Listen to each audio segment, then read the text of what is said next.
set. Ewers with pressure in his face, escapes the pocket, tucks the run.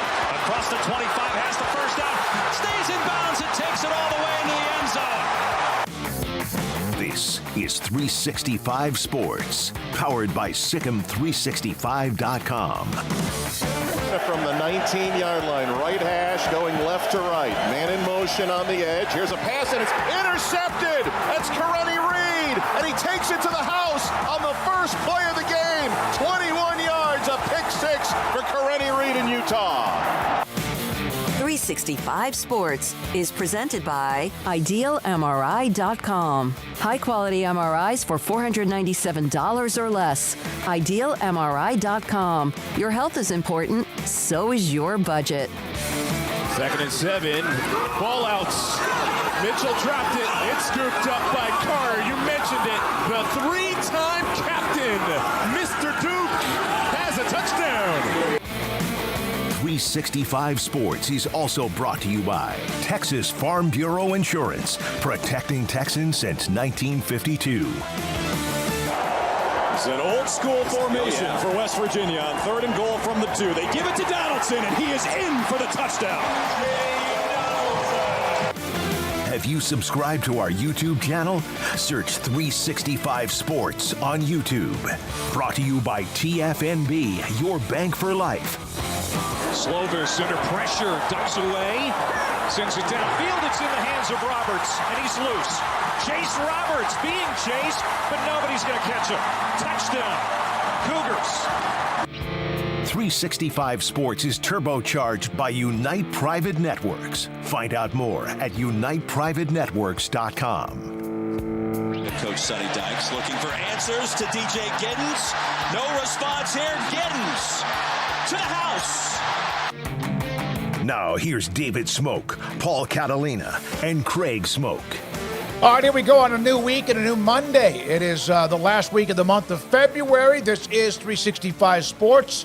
I'm back. I was out Friday. Glad to be back in studio. A lot of basketball to get to, but there are some college football notes, including the MAC is grown one extra member. Also, news on Eric Bieniemy, Iowa State, and their offensive coordinator, and Baylor trying to figure out who their defensive line coach might be. Those are some of the stories today. But let's start with this. How about Houston? After the dramatic overtime win in which they blew that big lead at halftime against Baylor, they are the number 1 ranked team in the country, 3 of the top 8 from the Big 12, and Baylor slips to 15 after losses to BYU and then at home to Houston, and they've got themselves a dicey one tonight in Fort Worth. We'll get to that in a moment, but the Cougars are number 1 in the country. Yeah, and look, they're tearing through the best basketball league in the country, so they should be number 1, although, you can make a case for, UConn just took a loss last week, so that also kind of opens up the door for Houston to be there. I went to the Houston-Baylor game, and while it wound up being a great game and, went into overtime, and I have many thoughts about how even that happened, but in the first half, they kind of showed who they can be. When they're hitting on all cylinders, they can just throw you around. And Yves Missi is going to be an NBA pick this next, in June. But Roberts just threw him around like he wasn't even there the entire game. And they're so physical and so well coached, and they don't waste a second of basketball in that whole game. And they remind me a lot of Baylor in 21 and a little bit of Kansas in 22, in that they're just so defensively relentless that you can never really feel comfortable on a run. Like when Baylor came back, they never went on like a long 19-2 run or anything. They had to chip away. Yep, 4-1, 3-2, 4-2, little runs like that. And then there was an 8-0 run to start the second half that kick-started it. And Craig, Houston won. Of course, KU and also Iowa State, Baylor ranked. Not as many in the top 25 because everybody, some fell out because everyone's beating each other up in the end. Yeah, they have ran out of opportunities to kind of bounce back and forth like they have been, keeping about 7 or 8 teams in there in the top 25 because now the losses are starting to pile up. But I think it'll all make them better. Iron sharpens iron and whatnot. But credit to Houston for the huge win on Saturday. made that look like it was going to be a blowout early on. And I don't know how we'd all be feeling if Baylor hadn't made the second half comeback that they did, because that was looking like it was going to get pretty ugly. And the Bears, to their credit, were able to fight back and obviously make it very interesting getting into overtime. But tough loss at home, tough week, losing back-to-back games. But for Houston, who we started with the focus on, I mean, rightfully so, the number one team in the country. I do think the Big 12 right now, and I know there's debates that can be had. This isn't I'm drawing the line in the sand. If you disagree, you're a POS or anything like that. Like, if you think another league's better, that's fine. But I'll sit there and stand with the Big 12 for right now. And so they're the best team in the best league. And with UConn losing, I think that just makes it a no-brainer that they would be number one. So congrats to Kelvin Sampson and company. Got a long way to go, but we're getting near the end of the conference part of the schedule right now, the part two of three. And, man, they're really just a fantastic basketball team that's made this transition into the Big 12 pretty easy. We knew that basketball-wise they'd be okay, but what a load of dynamite they brought to the table by being as good as they are, as quickly as they are. So, yeah, that was fun to see. And, Paul, I'm curious, what were your impressions of Foster Pavilion and just the whole scene with Houston in town on Saturday? Oh, it's great. I mean, every complaint that I've read people have about the stadium, I do not agree with. Now, listen, you're entitled to your own opinion. There was something that said that the seats are too close together. And look, I'm a gravy boy, a beefy tea, a husky child. And I felt comfortable in the seats when I actually was sitting in them, and most of the time I sat in our media seat. But when I was there, I will say they are very close together, but I hate to break it to people who don't like that, but that's how stadiums work, because you want people packed in. You want a warm experience with your fellow fans of whatever team you are, and it's very packed in. The only thing I will say is it took me a minute when we went to our original seats. They're very high up, so I was getting the camera angle in person, and it's steep, so it takes a second to get used to. But once you are used to it, you're used to it. And I've gotten used to even the angle. I know the camera angle is debated. Yeah. Bottom line is, after the game was over, Kelvin Sampson, in the post game, I watched it on the way home from Dallas yesterday. I listened to it and watched it. Said he loves the atmosphere, not just because they won the game. He thought it was just amazing. Yeah. He felt like at one point, he goes, you feel, how many they seat? 7,500? He felt like you could have named a number and he would have agreed with you of how many people seem like were inside that arena. Here's what I'll say Baylor has to do going forward. They just have to continue to be good fans and learn more how to be good fans. And they've made some in-game changes to the experience, I think, that are really good and long overdue. A lot of times stuff that Baylor did in the Farrell Center and it actually spilled over to McLean Stadium can feel to me like a church picnic, and that's not what it should feel like. And this did not feel like it. This is one of the first Baylor events I've been to in a long time that did not feel like somebody was about to go, hey, by the way, our kids are going over to the Dominican Republic to build a house. And that's a great thing, but that's not what I want when I'm at a stadium. It's a great in-game atmosphere as they build that, and the fans know what it's really like to participate in a basketball game in an arena that can give you a home court advantage, as opposed to they've lost twice in 4 overtimes, basically. But they have that advantage. The Farrell Center is a multi-use facility that they use for basketball, and Baylor's not the only school in the country that has to do that. I think that if more people saw and are able to do what Baylor has done and create a basketball facility for a basketball school, which Baylor very much is, then it would be great. And it's great for the sport. It's great for the conference. It's great for anybody who comes in there. It's an awesome game experience.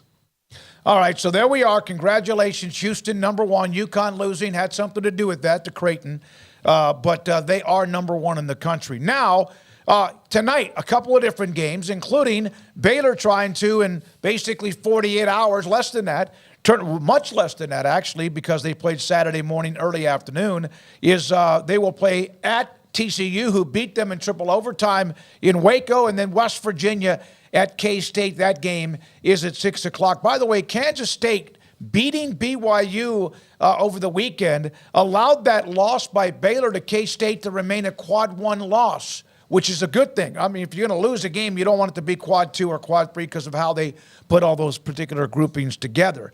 Also, the standings now through the weekend, and you have Houston with that 1-game lead against Iowa State. Remember, they split during the regular season. And then Kansas, Baylor, TCU, and Tech in a clump. KU in third with 2 games back. And then on top of that, Oklahoma, BYU, 7-7. Texas, K-State, and on down the rest of the Big 12 standings. There are 4 games left. Most everybody, I think, has now played 14. Yes, they have. There are 4 games left in the regular season. This is Houston's to lose. I mean, very clearly with 4 games to go. So Iowa State seems like they've got a shot. I think outside of that, expecting Houston to lose 2 and then somebody else like a Kansas to make up 2 is kind of hard to assume with the way that they're playing right now. So, yeah, I mean, they're right there within reach. Iowa State has an opportunity, obviously, just being the 1 game back. But for Houston, you're looking at Cincy, you're looking at road trips to Oklahoma and UCF, and then you're looking at Kansas there at the very end in what should be a pretty fun showdown. So, yeah, they're sitting there with the lead right now, but Iowa State can still make it interesting and some others just hovering around here. But running out of time to have made too much of a difference there. Well, it's really hard to see Houston losing 2 more than everybody else would for the rest of the way out. The other team would Iowa State would have to win out. Yeah. And then, Iowa State winning out or Kansas winning out when you're probably not going to see Kevin McCullough for the rest of the regular season that they're going to hold. I would bet that you don't see Kevin McCullough in the regular season or the Big 12 tournament, and that the next time we see him in a game is the NCAA tournament. And so that's going to be a big thing. So seeing somebody overtake them, it's hard to do the math. Before you even get into who would do it, they'd have to fall on their face Iowa first. State's only a game back. Yeah, but even then, you've got to, Houston's. But if they slip, I don't know how they would do the tiebreaker. Probably who you lost to in the rest of the standings. And I don't remember Houston lost a couple of games early. But it's Iowa State right there with them. That's why they're also, along with KU, ranked inside the top 10. Again, Baylor on the road tonight in Fort Worth to play TCU. They better win that game. I agree. There's not a game left, and of course, this could be even if it was you're playing a Cincinnati or an Oklahoma State. You could at least feel good about that. With all due respect, they play their last 4 games are against tonight TCU on the road, who had beaten them. You also have the road game at the end of the year against Tech in Lubbock, and then also in between that you have Kansas and also Texas at home. And Texas beat Baylor, and so did Kansas earlier in the year. They screw around and lose 6 games to close out the regular season if they're not careful. Could be. I mean, there's not a single guaranteed win there. I know that you expect that you should at least win a couple of those games you just mentioned, but it's quite possible you could lose all 4 of those games, and you've already lost a couple in a row. So, yeah, they really need to get a win tonight against TCU because that could be a little slippery slope that you don't want to be riding along right now if you're Scott Drew and company. We'll have Randy Peterson, who covers Iowa State, on the offensive coordinator job being filled. Remember, their other job, that job went to a young man that went out west of the NFL, Shieldhouse. Here's the bracketology. This is from Joe Lunardi, ESPN, and it's not an easy read because there's a lot there, but the bracketology showing that you have who's the number 1 seeds. Purdue, Arizona, UConn, and Houston. Baylor's a 4 seed. Iowa State is a 3 seed. Kansas is a 2 seed. So you have those 4 teams from the Big 12 among the 4 seeds. And as Craig was mentioning, because of who Baylor plays down the stretch, they can win a couple of those 4. Who knows, maybe even do better than that. They're really dangerous enough to be good, and also erratic enough to where they just have these bubbles of time in almost every game where that puts them in trouble. The last 4 byes, Texas is a part of that. Also, if you look, the last group right there, Kansas State, next 4 out, so it doesn't look good for Jerome Tang and K-State. But they did get the nice win against BYU over the weekend. Now, also on top of that, a few college football notes. Baylor is targeting San Diego State Inoki Brechterfield as the defensive line job. That's the one that opened up this past week. He is the one being targeted. Matt Zenitz had that. Then Colt ran a pretty good story about it in the premium section, a little bit more history on him. He is at San Diego State, but he's been there for a couple of weeks. He was on Kalen DeBoer's staff at Washington as Baylor tries to fill their position coach that they had those 3 leave in a matter of about 3 or 4 days. Yeah. That seemed like a good hire. I mean, being at Washington the last couple of years, they've had their fair share of success and on the D-line as well. So, yeah, I think just from a quick glance standpoint, need to do more research and all that.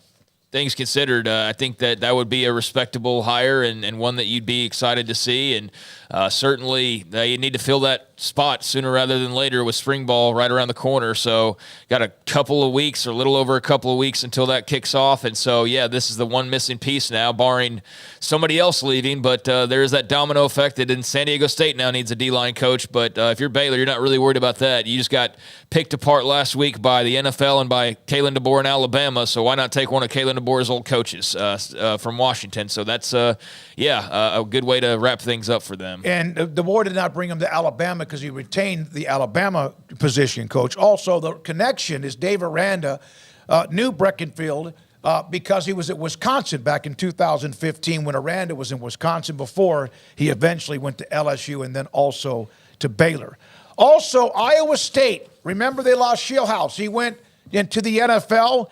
Taylor Mouser is the offensive coordinator, served as their tight ends coach, assistant head coach last year. He has now been placed in the offensive coordinator's position, and Matt Campbell. That's why Randy Peterson will join us. Plus, we'll talk Iowa State basketball, but there's Iowa State filling their offensive coordinator position. I think he came with Matt Campbell when he got hired. So he's like one of the consiglieres on that staff. So, yeah, that's good. I'm sure it's a good hire for them. I mean, Nate Shieldhouse is one you kind of – Matt Campbell, you don't luck into, but you're lucky to have a guy that's on the up when you have him. You know that – I'm sure there are those times where you interview an assistant and you're like, all right, if we have this guy for 2 years, that's going to be 2 good years. And if we get him for 3, then I don't know what I did to deserve this. But because Shieldhouse is like one of those guys. He's just so much on the rise in the coaching business. But, yeah, I mean, look, Iowa State's one of the more interesting teams coming back next year in the Big 12. They have most of their team coming back. They were very young. They didn't have a ton of They're among people. the top 3 or 4 programs with the most returning production. Yeah, they didn't have a lot of guys go in the portal either, relatively to a lot of teams that would. And so they've got a lot of, consistency coming back, and they can have some continuity that maybe some other teams in the league won't have. One more note in college football on coaches.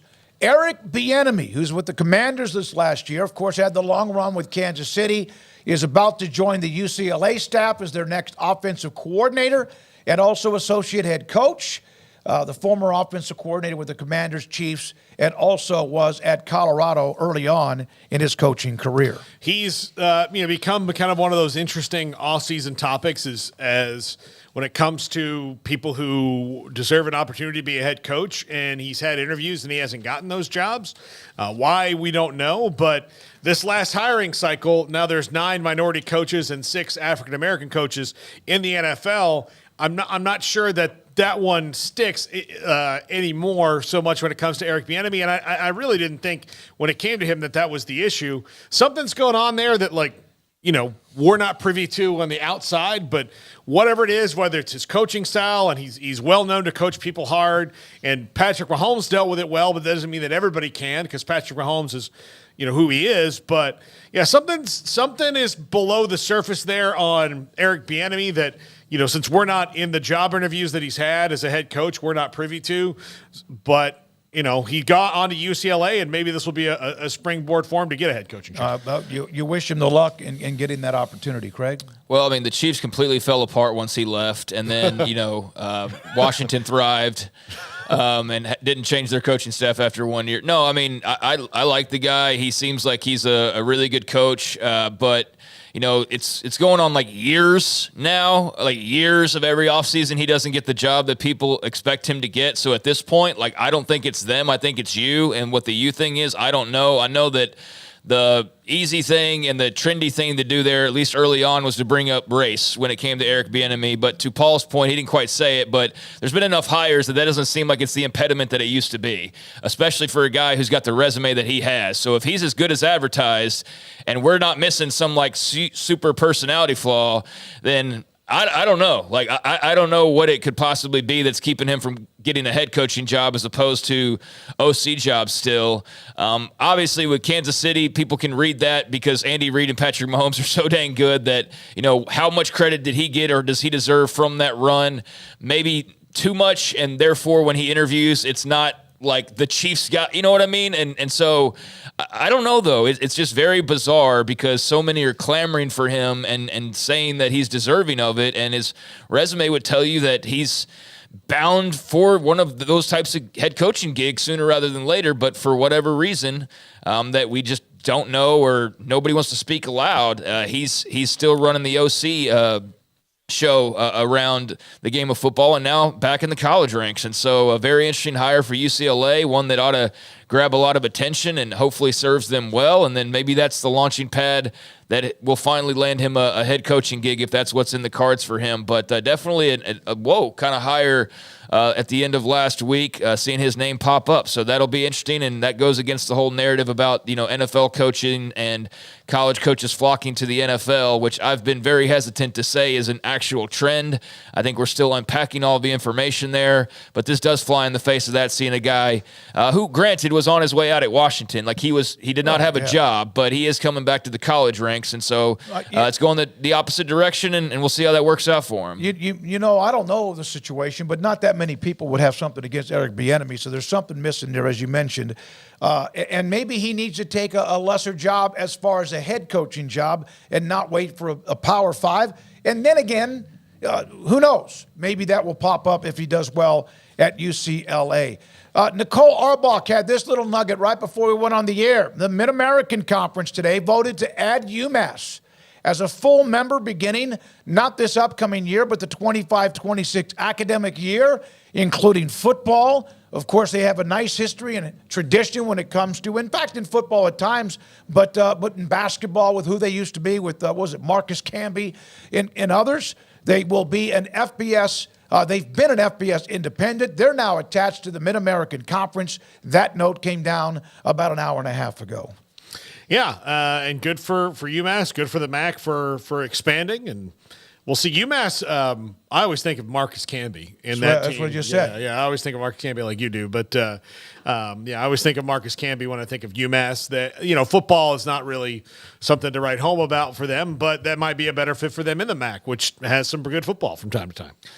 Yeah, I think it's sad you only name one guy everybody's thinking of the same guy, but that's how big of a star Marcus Camby was. But if we were to play, all right, name the second guy. How long would it take for UMass? But that's what they stood out to me as well in the 90s with Marcus Camby and company. That's a long time ago, but this seems like a move that was I guess, received by their fans and a lot of MAC fans, and an improvement for MAC basketball. And, we'll see on the football side of things what the adjustment period is like. But I did see a pretty positive reception to this news with the Minutemen making this move. So this is bigger than Florida State. This is bigger than the Pac-9. This is bigger than all those things, this latest domino and realignment. But in all seriousness, if they're happy, I'm happy for them, and seems like a good move for the MAC. So, it's not just the biggest conferences that are seeing a lot of movement these days, and that's something to pay attention to as well. So, interesting move to take note of. Of the day and age of the news of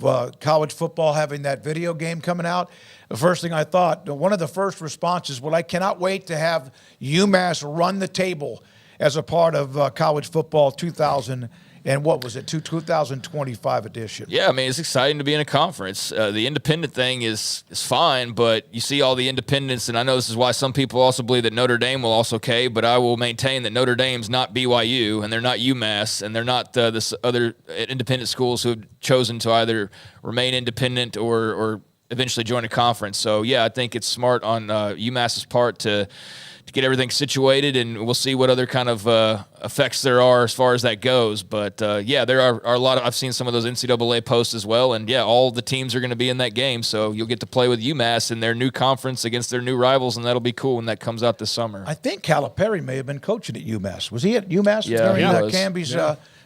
during Camby's run? Was that when Calipari and John Chaney had the thing? Absolutely. I'll kill you.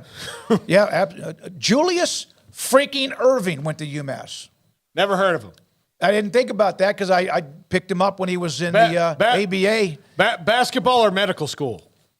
Both. He was the doctor, Dr. J. So that was it. So a note about that. Listen, you're burying the lead. Was that Jack Lemmon? No. Oh, it's men's basketball. Never mind. I was like, Jack Lemmon. Why did there? you have? Oh, you were Walking away from his microphone. No, these are athletes, and there's a bunch of them. And of course, if you're a UMass fan, you know quite a few of them. And then I thought this would be interesting. At 4:30 today, former television broadcaster Dale Hansen will join us.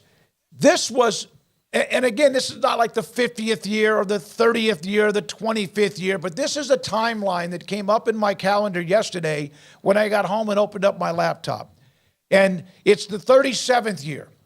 So I bring this up because what they did was cheating. They were breaking the rules, and they were breaking them very badly. They were giving money to players.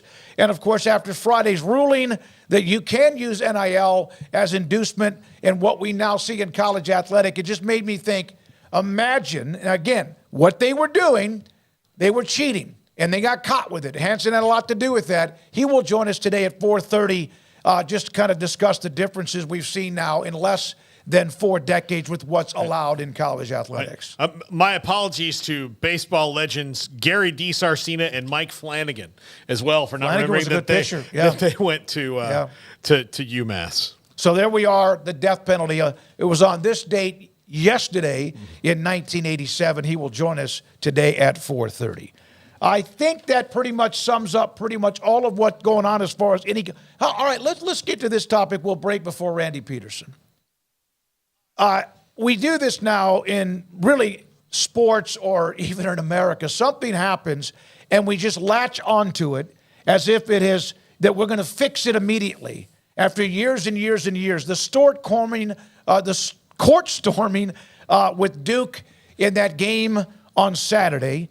You see all of the editorials and the articles and all that. Is there anything they can truly do to stop it? Or what is the consequence other than fining the home team if their students storm the court? Well, I mean, if Tennessee got what they got the last couple of years for their field stormings, then with Cal Filipowski getting hurt, Wake Forest is going to get the boom lowered on them because they were not really – Tennessee was ready for the field stormings. Wake Forest wasn't ready at all. I mean, there was nobody – did you see a guy in a jacket that had security on it trying to – slow anybody down? No. And there was no plan for it. So there needs to be a plan. I mean, look, there probably needs to be a re-education on when it's appropriate to storm the court. And for me, Wake Forest has beaten Duke like so many times. Like it's maybe not that big of a deal, but to each their own, to each school their own. I want everybody to have fun. But man, be smart about it. Otherwise, again, this is going to be when you underreact to something, which Wake Forest clearly did. Underreactions cause overreactions. And overreactions are going to be to ban court storming altogether because there's going to be a push from coaches now be like, okay, what if my Cal Filipowski gets hurt because of a court storming? Well, I want it banned so I just don't have to worry about it. If it's banned, I don't have to worry about it. And that's what they're going to want. Yeah, I mean, this is one of those things where if you're super active on Twitter, this is like right up your alley, and I'm not. And so I probably missed most of the discourse because when I checked in on a couple of occasions, this was mostly what I saw, and I didn't really dive too deep into it. But, what happened was rotten, and I think that it wasn't intentional, obviously, but we've had a couple of these instances now, right? You had the Caitlin Clark issue a few weeks back. Now, granted, she took a dive. She did. But still, it was a situation where that could have happened just naturally, and now you've got this situation this past weekend. There's absolutely ways you can corral it. I just think it's a bad look for Wake Forest to be sitting there with their thumbs, stuck up there, just sitting there oblivious to the fact that this was a possibility or just completely unprepared for it. So I've seen have like a timer that there's like a 30 seconds for the school to get to their locker room, and I forget the exact arrangement of that idea. It seemed like it was a pretty solid one though. Having security based around the benches to block them off. There's things like that you can do, but I mean, outside of just yelling at everybody through the PA system and warning them that anybody who runs on the court will be arrested and identified through camera or something along those lines. I mean, I don't think you want to start getting that serious about it. But beyond that, I mean, you're just going to have to set up a perimeter of some sorts and let fans know that it's not going to be tolerated. But it sucks that it's such a hot topic once again, and that you had to have kind of an ugly incident to make it that hot of a topic once again. So, you play with fire, you're going to get burned eventually. And college basketball got burned a little bit with a unfortunate situation that happened during a court storm. So here we are again talking about it. I'm not super passionate about the whole topic, but I do think there are things you can do without eliminating court storming entirely that can still keep players safe. The problem is the coaches are going to want. I think almost 99.9% of the kids that run onto the court are there to have fun. Also, they're probably going to play it on SportsCenter or wherever.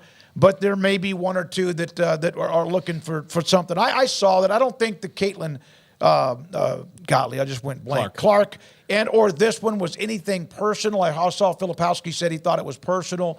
It's not great. I'm not going to sit there we have to ban this from happening. I think you have to be smart enough with those who you have at security and volunteers knowing something might happen. Well, I think, too, and this is very much like I'm going to be old man here, but I'm not trying to be because it's not anti-youth in any way. And it's not just young people that do this because old people are as bad about it. Yeah. But when you're running on the court and you're not looking and you're just doing this because you're trying to get the TikTok picture, that's how people run into each other. Yeah. If everybody's just doing what they're doing naturally, but it's like the Caitlin Clark thing. Like, what was that person doing? They were trying to do their phone and not paying attention to what else around them. And so I think that's as much a part of the issue as people not paying attention. Like, you can be sitting next to someone, and this is not a big cultural rant or anything, but I mean, you can be sitting next to somebody and have to go, hey, like, look, like, away from your phone. So when you're court storming and you got people pulling their phones out trying to get the Instagram video, I think that's where you're not paying attention and accidents can happen. But I don't know how you prevent that either because you're not taking phones away. No, so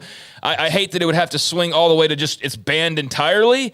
But, if people aren't going to pay attention and they're going to keep getting players hurt, then there's going to be repercussions for that. I love the Jerome Tang thing is please don't do it because we expect to win. Yeah. And he's trying to do that, and it's really hard to sell. 350 schools in basketball. It's really hard to do that, but I do think it is, and I said this on the Triple Option a couple hours ago, in that, look, it is way more like passive-aggressive and like biting to the person you just upset to be like, no, we knew you clowns were going to lose. Yeah. No, it is. I agree. Act like it you've almost been there takes the before. sting out of the loss in a little bit because you're like, yep, you would celebrate beating us kind of a thing. I do feel like that there are those instances where it's not, not that bad for the opposing team, but that's not the point of it either all the time. It's for you to be able to say you stormed the court and have that experience and all of those types of things. So I totally get it.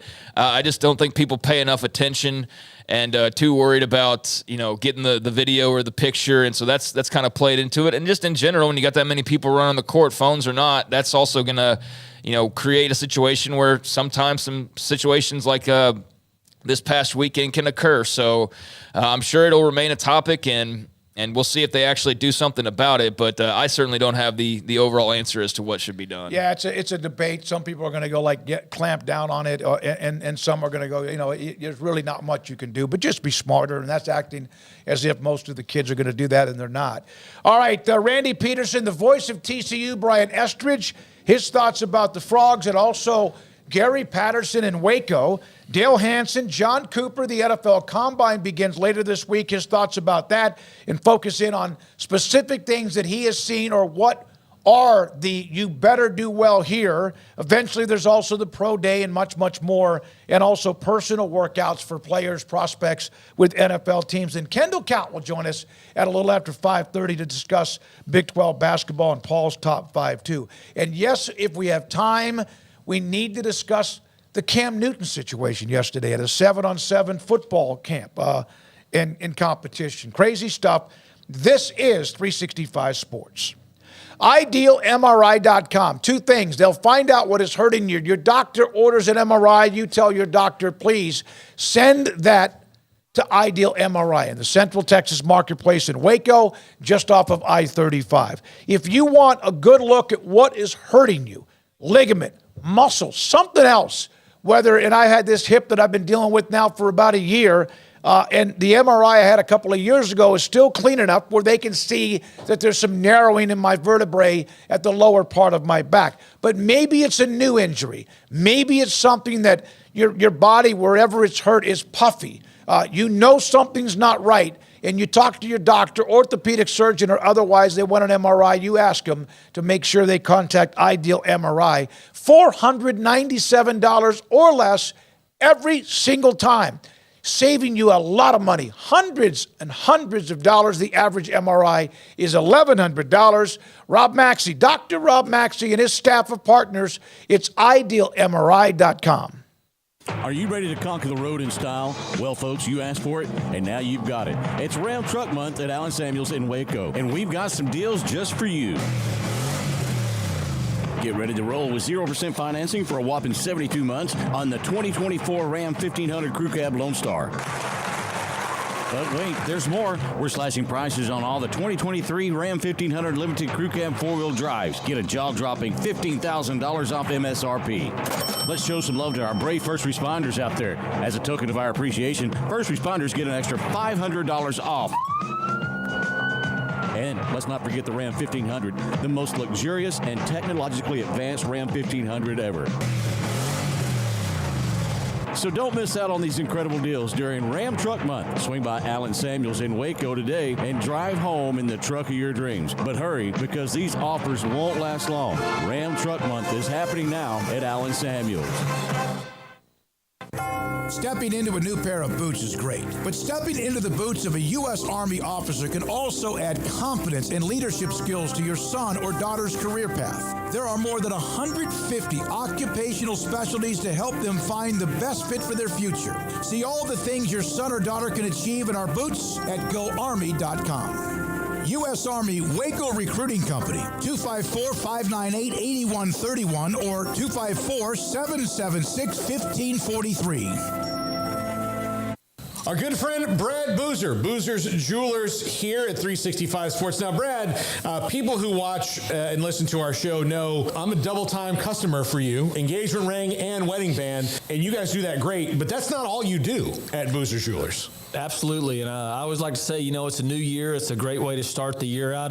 Go through your old jewelry. Go through your wife's jewelry box. Go through anything you're maybe not wearing, something that's broken, something that you're not using. We do a massive amount of custom work. We can take your old jewelry, old diamonds, old watches, and we can convert it into something special for you and make a one-of-a-kind piece of jewelry. And if that's not something you're interested in, a great thing is we can turn that into cash. So we buy gold, we buy diamonds, we'll buy Rolex watches, any kind of heirloom jewelry, anything that's maybe passed down to you.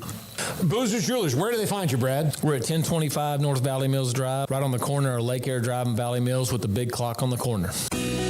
Let Camille Johnson Realtors guide you seamlessly through the process of buying your dream home or selling your current one. Commercial, farm and ranch, or residential, Camille Johnson Realtors can smoothly and successfully lead you through any transaction. With a team of 28 experienced agents who are excited about serving you, Camille Johnson Realtors services the entire greater Waco area. If you're in the market to buy or sell, contact Camille Johnson Realtors, 104 Midway Center in Woodway, or find them online at www.camillejohnson.com. Camille Johnson Realtors, elegant, charming, warm. Welcome home. Riverbend Liquor and Wine now has 2 locations to serve you. The original on Lakeshore Drive in North 19th Street and the brand new spot in downtown Waco at 600 Franklin Avenue. If you're looking for the best in craft beers or local Texas bourbons, then the original is the place to be. And for the latest trends and online phenomenons, head downtown to the Franklin location. Either way, you're going to get the same great variety, customer service, and speedy experience. Check out both locations on their Facebook and Instagram pages. Riverbend Liquor and Wine, Lakeshore Drive in North 19th Street, and now downtown on Franklin Avenue.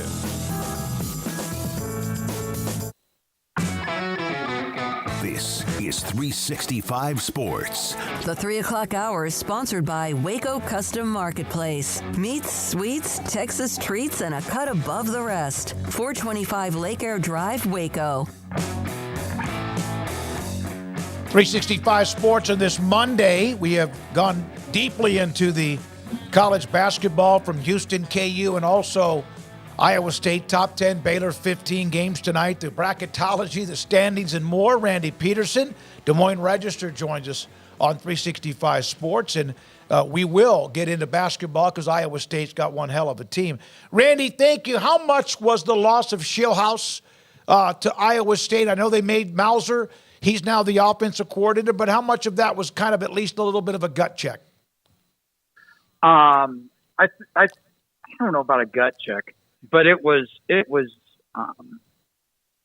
maybe a little bit, but it's the fact that Shieldhouse will be back in college football at some point, being a head coach someplace. He's been at Iowa State. He was an offensive coordinator. He turned a horrible offense. You and I could play better offense than what Iowa State did at sometimes this year. He turned a horrible offense into a decent offense, a pretty good offense actually. Freshman All-American quarterback, an outstanding running back. Now he's going to the NFL, and I guarantee you he'll be back in college ball sometime as a head coach. He's just, what's the word, apprentice or something? I don't know what that word is, but yeah, it's good. But as far as hiring Mauser, wow, that one kind of surprised me because it's not a traditional path for a tight end coach to go to offensive coordinator. But nonetheless, Mouse, we call him Mouse. Mouse has been around Matt Campbell throughout his coaching career. So if anybody knows Matt Campbell's offense, it's Mauser, and Mauser knows the players obviously because he coaches on that side of the ball. And realistically, his primary job this year is just not to screw it up because it's going to be a good offense again. Just don't mess it up. And I don't think he will. I don't think he'll try to overthink things and reinvent the wheel or whatever. But what it showed to me was that number one is Matt Campbell's given every opportunity, Matt Campbell's going to lean on being loyal to his people, which this was a case of that. And number two, Matt Campbell's still got his fingers on the offense, and he always, we'd always suspected that he did, and all the play calling goes through him, and it's probably going to keep up like that for a while, I would think. So, all in all, it's a good move for Mauser, or it's a good move for Shieldhouse, good move for Mauser, and like I said, if he doesn't just screw it up, but I say that half-heartedly. I mean, Mauser knows what I not think. If he just stays out of the way and lets them play offense, Iowa State could be pretty good offense again. Well, how much of this is for continuity because they do have so many guys, especially on that side of the ball, back? Yeah, it is. It is. It's a lot of it's got to be for continuity. Now we haven't talked to Campbell. I texted him a couple of times, and I've not talked to Mauser. But yeah, I mean, getting somebody in there that knows the offense, knows the players. Number one, yeah, that's good. Mauser, he coaches tight ends, and Iowa State has had good tight ends: Chase Allen, Charlie Kolar, and right now they've got an All-American to be in Ben Bramer. He was a true freshman last year, and he was darn good. I mean, he'll be playing in the NFL at some point. So, yeah, he knows what's going on with those guys. He knows the players, not just at the tight ends, but he knows all the positions, all the players on the offense, and they know him. So the learning curve is not going to be as steep as what it could be if you bring somebody in from the outside. So he'll hit the ground running, or I'm sure he has been hitting the ground running. They start spring ball in a couple weeks, and their spring game, use that word loosely.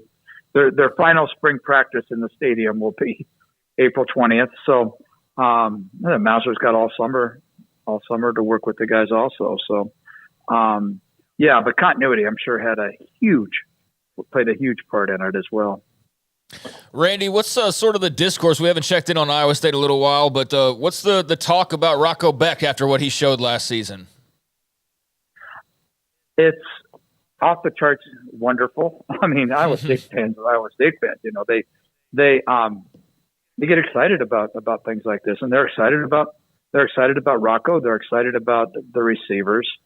All the receivers are back essentially. All the primary players are back on offense. I mean, that includes most of the offensive linemen have started. So, but yeah, there's buzz around Rocco, and he's been very active in the community this off season. I've seen him around at various functions. So, yeah, he's a good guy. He keeps his nose clean, and that's what Iowa State fans like. They appreciate that, and the fact that he's had a wonderful freshman season. Oh, by the way, that's just adds to it. So yeah, Iowa State fans are pumped up about football more so this spring than I've seen in the past.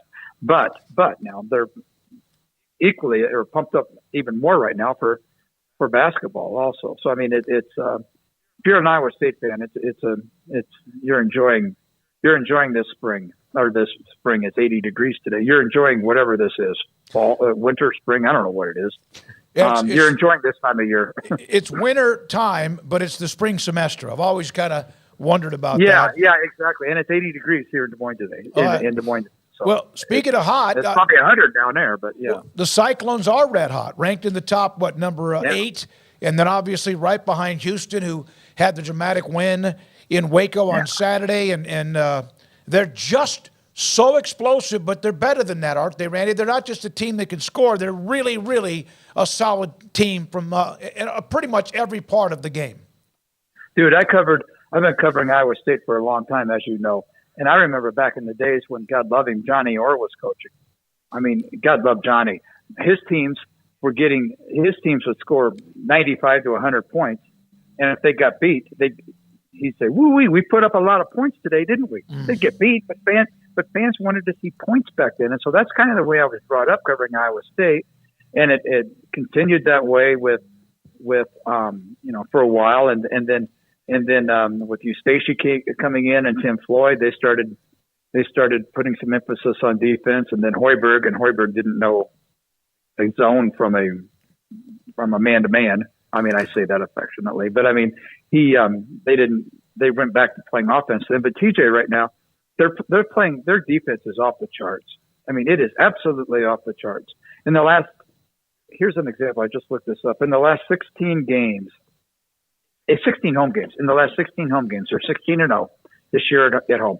In every home game, the opposition, sure, there were 9 patsies to start the season. Everybody plays those, but in 16 games, Iowa State opponents have either turned the ball over or missed a shot or had a block shot on their first possession. That's Iowa State is just in your face defense from the tip, and they play it towards the end. Now, maybe sometimes they'll have a clunker, like I think Saturday was against West Virginia. That was kind of a wake up call to Iowa State, but they didn't play well. They won, but nonetheless, it was closer than what a lot of people would think. But this defense is just, I mean, they're trapping all over the floor. I mean, they're forcing turnovers. So it's more of an all around team than I've seen in a long time, even more so than the Sweet 16 team in TJ's first year after inheriting that 2-22 debacle. It's more of a versatile team, and they've got 6 different guys have led the team in scoring this year. So it's an all around team. So I think they're pretty good. Down the stretch is Oklahoma, who's been a little up and down in the last couple of weeks. BYU is coming off, a pretty good week. UCF and Kansas State are both kind of, trying to figure out who they are at the end of the season. But they, as far as schedule goes, now look, no night is easy in the Big 12. But do you think they kind of lucked out for the last 4 as they head into the Big 12 tournament relatively? Without question, Iowa State among the 5 contenders. Iowa State's got the best path to finish out. I'm not certain Houston's going to get beat, but Iowa State's got the best path throughout. Just like you said, Iowa State, the 2 home games that Iowa State has, Oklahoma on Wednesday and BYU a week from Wednesday. Iowa State lost those games on the road, so there's a momentum factor there, and Iowa State did not play particularly well in either one of them, especially the OU game. So, yeah, I think Iowa State got a good closing schedule. I mean, in years past, Iowa State has kind of melted down the last 6 or 7 games. I certainly that's not going to happen this year. I'd be shocked if that happened this year. And Iowa State almost won it at Baylor whenever that game was a while back.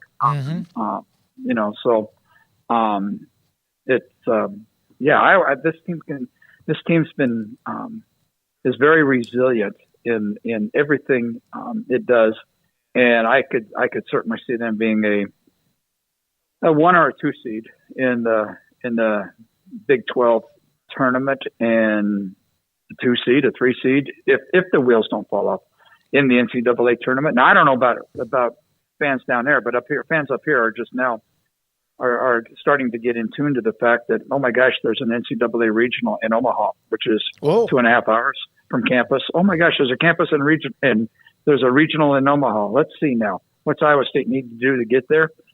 They've got a good shot because of the priority seating. Now, I've seen, it's complicated. The whole seating process is complicated, but Iowa State fans are kind of looking forward to playing in Omaha, which is such an easy drive over there. But I guess we'll have to wait and see that one.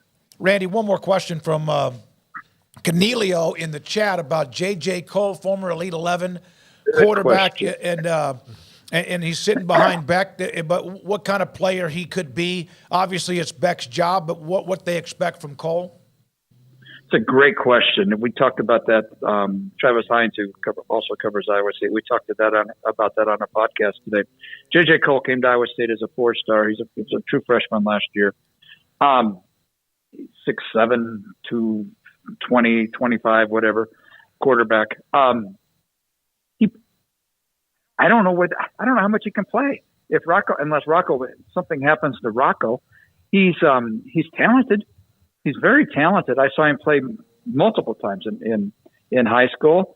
He got in a few times, very few times last season. He did what true freshmen do. You don't play very much, or you make mistakes and you look a little raw out there. But this is a very important spring ball for him. Extremely important. Rocco Beck made huge improvements over his true freshman year to what would this have been this year? His redshirt freshman year, and he had to because of everything going on off the field, and he had to. Now, if J.J. Cole could make that same progression between what would be his true freshman year and redshirt freshman year, there could be a nice battle on a quarterback competition on Iowa State's hands. So it'd be interesting to see. I think that's one of the major storylines as far as Iowa State spring football is concerned is the backup quarterback situation, and where does JJ fit? And in this day of free agency, what does that mean? Who knows? Randy, good stuff, man. Glad we got you on. Randy Peterson, Des Moines Register on Iowa State football. Also the new offensive coordinator, Mauser being promoted, Shieldhouse leaving, and then also the men's basketball team. And then the question, thanks to Canelio, on J.J. Cole, who could end up somewhere else because of who's in front of him, and he's such a young age as just coming off his freshman year. Yeah, I don't worry too much about quarterbacks transferring to the transferring because there's another guy in front of them. It's another situation if you have a pretty good guy that looks like he's a starter and all of a sudden he wants to go throw his name in the portal. So if J.J. Cole were to leave, as heralded as he was, and as much of a good signing as that was, Rocco Becht is your guy, and so that's not a big issue. But yeah, let's see what happens there. But that would certainly seem to be the writing on the wall, just like it would be in any other case across any other school with a similar situation. Brian Estridge, the voice of TCU Athletics, they're hosting Baylor tonight, but a lot of things to get into when it comes to their football program, too. And his thoughts about Gary Patterson down in Waco on Dave Aranda's staff and more. And this is 365 Sports. Samantha Duvall, TexasBeefHouse.com with me, David Smoak. And tell you what, you guys keep rolling along. You do have yet another date, correct, for an online and live auction? Yes, our next online and live auction will be Thursday, April 25th. We've discussed how this has been unique and how people have reacted to it. Has that momentum continued as you've done more? Yes, it's kind of half and half. We'll have a good amount of people there that are from the area, and then we have probably 40% that we ship out. And everybody that I've delivered locally to has talked about how much fun they had, and they want to know when the next one's going to be. We've gotten great feedback from the people that we've shipped to. They're all just so excited about this event, and they can't wait for the next one to happen. We have viewers of 365 Sports have waited and waited on a bid and then not gotten the bid on a great deal that was available, and they have been frustrated by it. So the competition is good, and it's supply and demand. And really, this last auction went perfect. Everything was more average, and I think that's what was so much fun for everybody that was there live at the auction. TexasBeefHouse.com, farm-raised, aged Wagyu beef, offering local delivery within a 20-mile radius of White House, which is just outside of Tyler. This question does come up that you ship to the lower 48 states. We ship to all the lower 48. This last auction, we offered free shipping on all of the orders. So that's something that we plan on doing with the auction in April. It's pasture raised. We oversee all of the cattle that are born right there on our ranch. It's never outsourced. We see it from the time they're born to the time that we take it to our butcher, and then it comes right back to us. So the last people to handle your product is the farmers that raised it. Premium grade East Texas beef. Customers don't have to go out and buy their beef. TexasBeefHouse.com, from their family and their ranch to your plate. TexasBeefHouse.com. At Ideal MRI, we feel blessed to be part of the Waco community. We're a small family business here in Central Texas. At times like this, the cost of healthcare has never been more important. And unfortunately, significant illnesses and injuries still occur. And that's why Ideal MRI is open and here to serve you through this difficult time. So if you need an MRI, ask your doctor about Ideal MRI. You can schedule online in minutes at idealmri.com or call 833-IDEAL-MRI.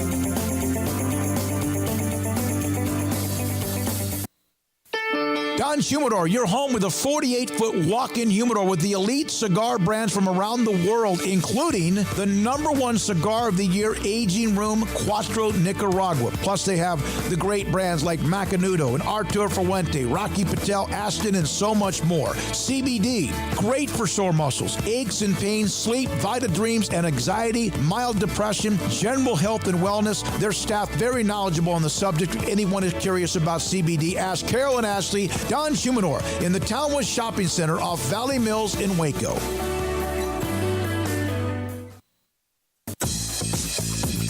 Baylor Scott & White Southwest Sports Medicine and Orthopedics, the team physicians for Baylor Athletics, diagnosing and treating all sports-related injuries, including concussions. These specialists also provide orthopedic services for athletes and non-athletes alike, whether it's knee or shoulder pain, a wrist injury, orthopedic spine care, and even an arthritis and total joint clinic. Trust the doctors Baylor Athletics trust. Baylor Scott & White Southwest Sports Medicine and Orthopedics wants to get you back in the game.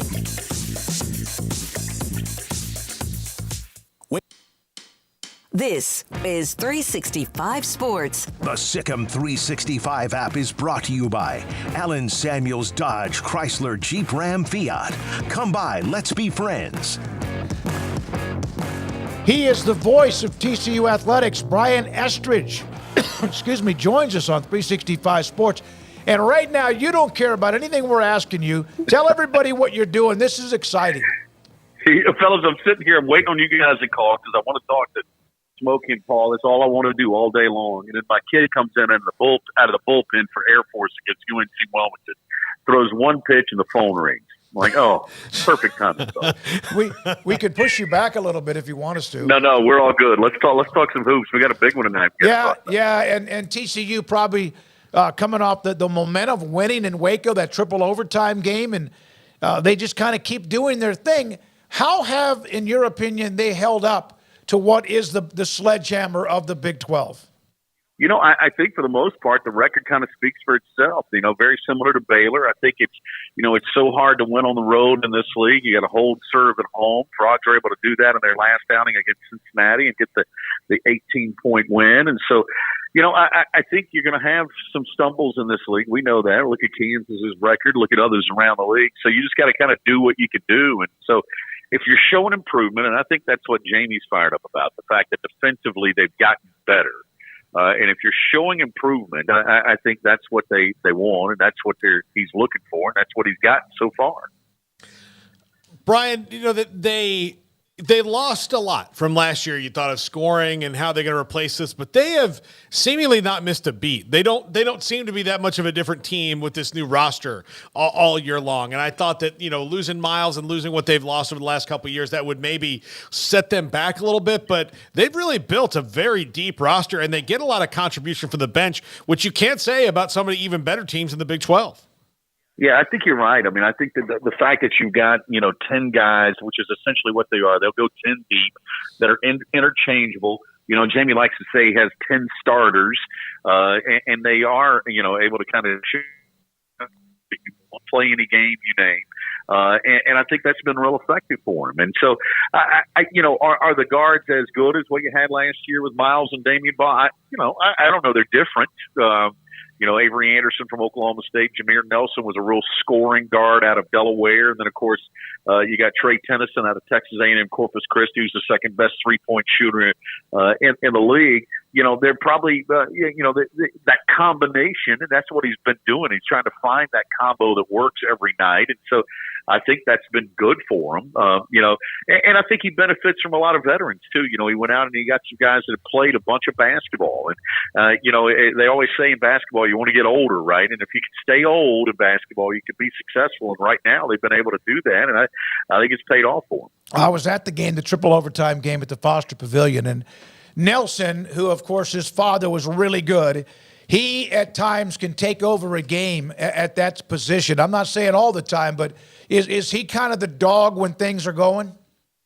Yeah, I think so. I mean, he's a guy that you're right. I mean, he's a score-first point guard. That's the big thing that the Frogs have to overcome is, Jamie likes guys that like to distribute, that like to pass first, but, he's a score-first point guard that they've had to adapt to. And so I think that the fact that you've got you got him along with Anderson, who also likes to score, it's a combination of, okay, which one of these guys is going to think pass first tonight, and that's who's going to get the majority of the rotation. But hey, if you can get points out of that position, there's nothing wrong with that either, Ryan. And so I think that's kind of where TCU stands. And they've tried to find that combination as we talked about with the guards, but also find guys. They're going small at times with Jacoby Coles at the 5. They've been without Ernest Uday the last couple of ball games. Again, a luxury to be able to go 10 deep. I know Baylor's bench not as deep right now, and so. The Frogs have to take advantage of that tonight. They've been able to run, get out of the fast break. Obviously, they don't like to hold the basketball very long, and so hopefully that's to their advantage if you're a TCU fan. Brian, it's what we've always talked about, Gary Patterson and Baylor, a marriage. I mean, it seems like it's been inevitable for a long time. He quite oftenly spoke very rosily about Waco and everything down here. So obviously this should come as no shock. But honestly, when you got that news, did you almost fall out of your chair? I'll never forget. I picked up the phone almost immediately and called Smokey. Smokey took the words out of my mouth. Literally, he answered the phone with "Hell has frozen over." That's how he answered the phone. I was shocked is probably not the right word for it, but I mean, hey, it's an opportunity for both of them to I guess it kind of puts everything aside now. At this point, isn't everybody even? Baylor's got Gary Patterson, TCU's got Kendall Browse. Let's just wipe the slate clean and move on from here and just say this is college basketball or college football today, right? That's just what we live in the world. Well, how helpful do you think he can be to Dave Arantes? So obviously he did a little bit of work there with Sark in Texas, but Dave's got a lot on his plate right now, Brian, that's for sure. So, it seems like a brilliant move, rivalries aside. Yeah, I think so. I mean, let's face it. This guy's got a great defensive mind. I don't think there's any question about that. And he will be helpful. I mean, he sees things that other guys just don't see. And so, I think he's going to be fabulous for him. I mean, he's a defensive guru, and I think if that's his focus, and that's what he's zoned in on, I think he's going to be, I think he's going to be real good for Baylor. But I think that folks will obviously circle that game on the schedule in Waco, and it'll mean a lot to a lot of people. But let's face it, it's got to get done between the lines, and that's what the Frogs have to take care of. And, but it's going to make for fun. I'm sure we'll talk that week prior. You know that. Oh no, we'll do that. And now, is this a he was fired, basically, asked to move on, and has a statue and all that. So he goes to Texas, where he used to own them, and now he's at Baylor. He owned them, and TCU has even when he left. Is this one of those things that's kind of a little bit of bitterness on who he wants to go coach with? Yeah, I think I don't know when Joey's going to hire him at Tech. Maybe it'll be 2 years. I'm not sure, but and he also.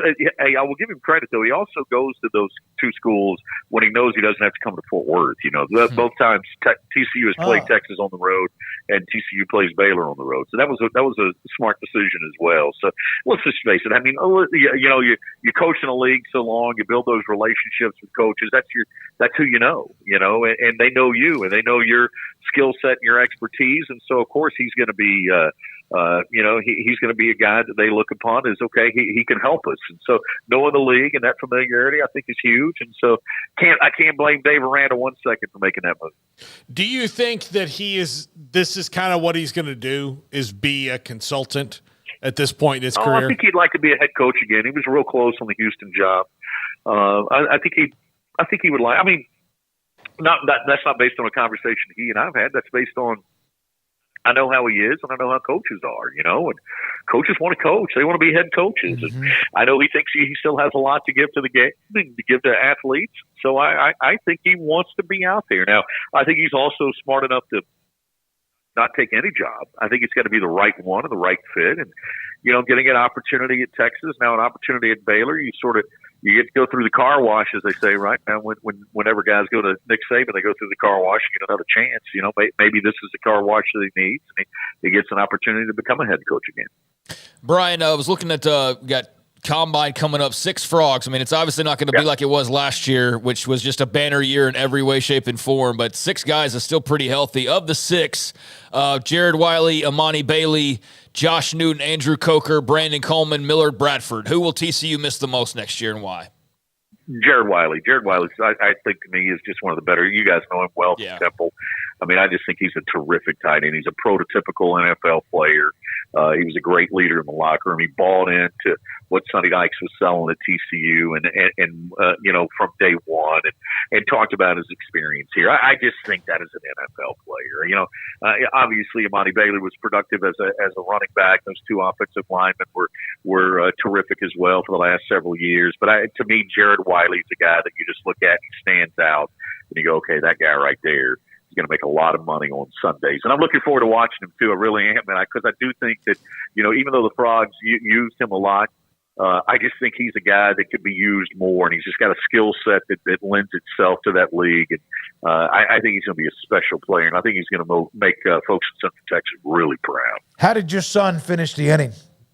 They got out of it, baby. 3-1. Air Force still leads UNC Wilmington, so they put him in a tough spot. Telling you, Smokey, you can't do that. You throw that freshman in there with 2 guys on and nobody out. But he got out of it. But he got out of it.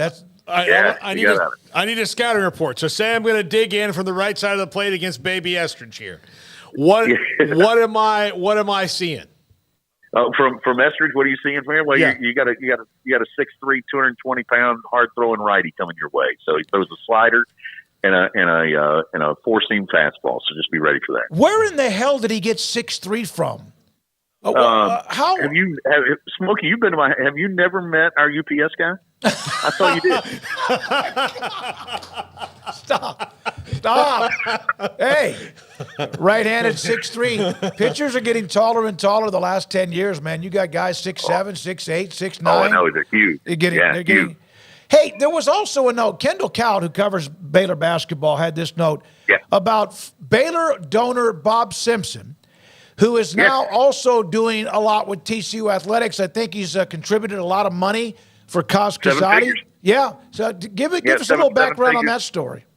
Yeah, 7 figures, and it's because of a partnership that he has with RevFit, which is a revitalization group here that does a lot of work with TCU Athletics. And so, I thought that was pretty neat to see his name as part of this. And it's a real cutting-edge facility that TCU is building, and it's a recovery center essentially out of practice. When you walk off the field, you'll go through. We were talking about the car wash earlier. That's kind of what you go through. You go through cold tubs. You're walking your way through the whole time, and you eventually end up in a snow room. and you're literally sitting in this cold room that produces purple snow. Wow. Yeah. Now, Smokey, you and I were in one of those in Vegas, but it was totally different. Different situation. It was not like it was a totally different situation. Yeah, the clientele was a little different, but no, this is it's going to be neat to see how it works and see the difference that it makes. You know, everything's about nutrition and recovery and all the resources that people throw at student athlete well-being, and I think that's what this is all about as well. Brian, thank you, man. Good luck with your son, and also have a great broadcast tonight. Brian Estridge, voice of TCU Athletics tonight, TCU Baylor at 8, ESPN, and then also watching his son for the U.S. Air Force Academy baseball team against North Carolina Wilmington. Do you have that graphic that Craig sent you on the Big 12 odds? These things, there'll be 10, 12 of these. I don't know how many different odds will come up. I don't have it in front of me, so I'll have to. This is the Big 12. Barrett Sally, who covers mainly the SEC, but betonline.ag, the Big 12 Conference Championship odds.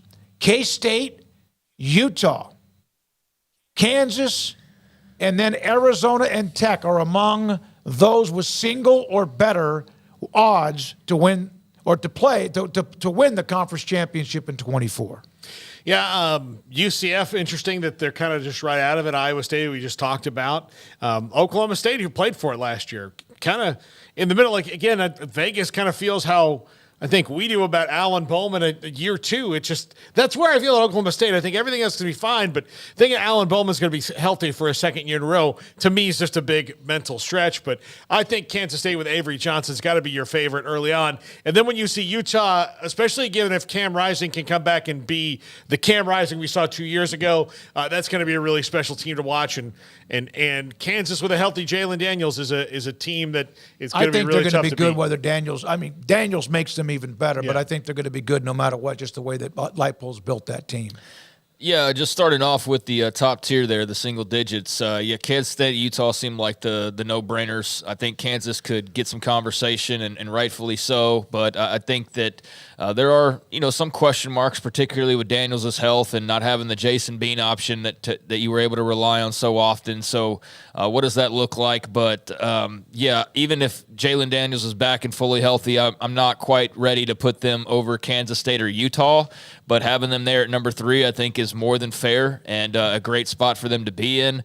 Arizona, I mean, that's how do they lose their head coach and they lose like no ground whatsoever in these ratings or in these odds? I mean, this is probably what they would have had if they had Jed Fish coming back. So I don't know how they've not dipped at all. I mean, that's great for Arizona if the feeling out there is that they're just going to be the same because you've got your guys like Fafita and McMillan coming back. I mean, maybe that's what that's what it has to be based on since you've lost your head coach there. So that one stands out to me as a little bit high, just given the changeover.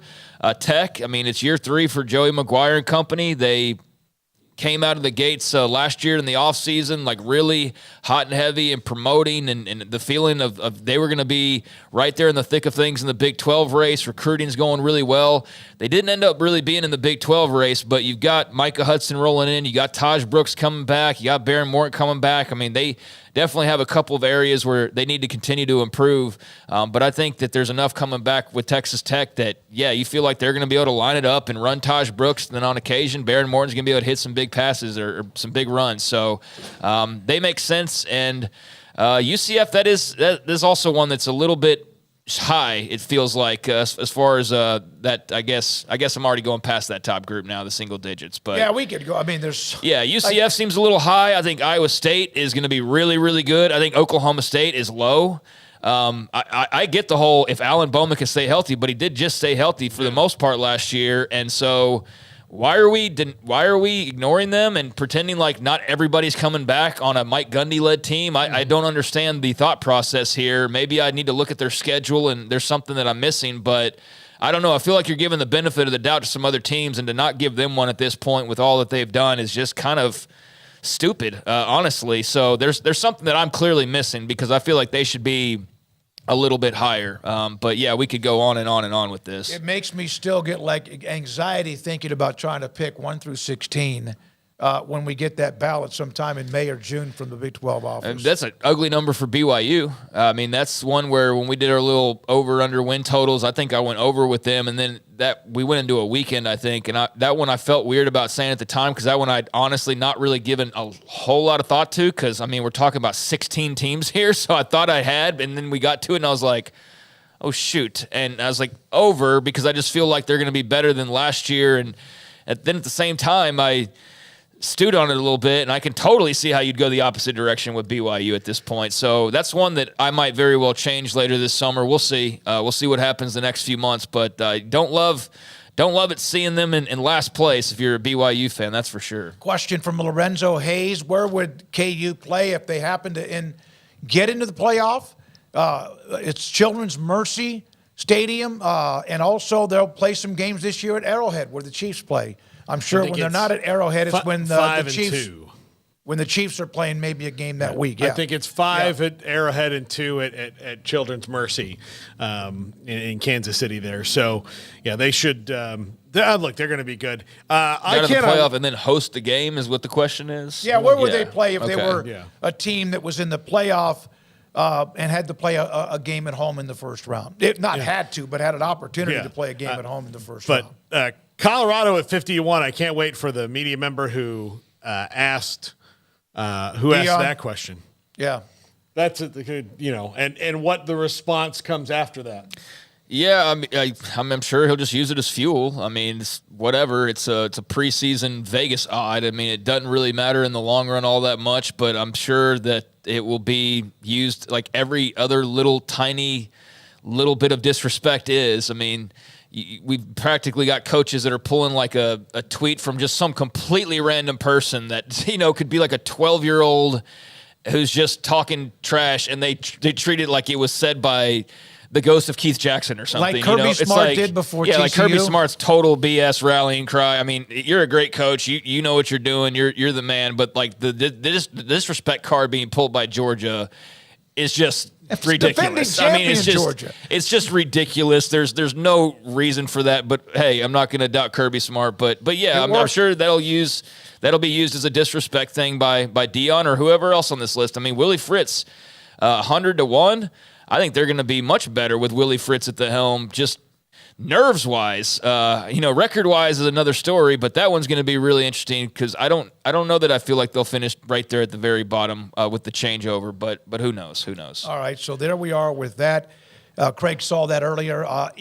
Those odds and picks and all that, you eat them up, we eat them up. We love to talk about them, and so there's the one there with Bet Online with the odds for the Big 12 championship, and I don't know what they'll be like sometime when they get to August. It might change slightly, but probably not too much unless there's some sort of a major injury or change somewhere. I think Iowa State's a little low. I think Oklahoma State's a little low. I think TCU is just a complete question mark about how much better they might be. I think West Virginia looks a little low given the expectations on that list too. I'm not sure that those align so far based on what I've seen. West Virginia expectations after last year versus the expectations of the outside world. So they might have a little bit more chip on their shoulder for Neil Brown. Speaking of motivation, and he legit though had a beef. Like he wasn't Kirby Smart pretending like Georgia gets no respect.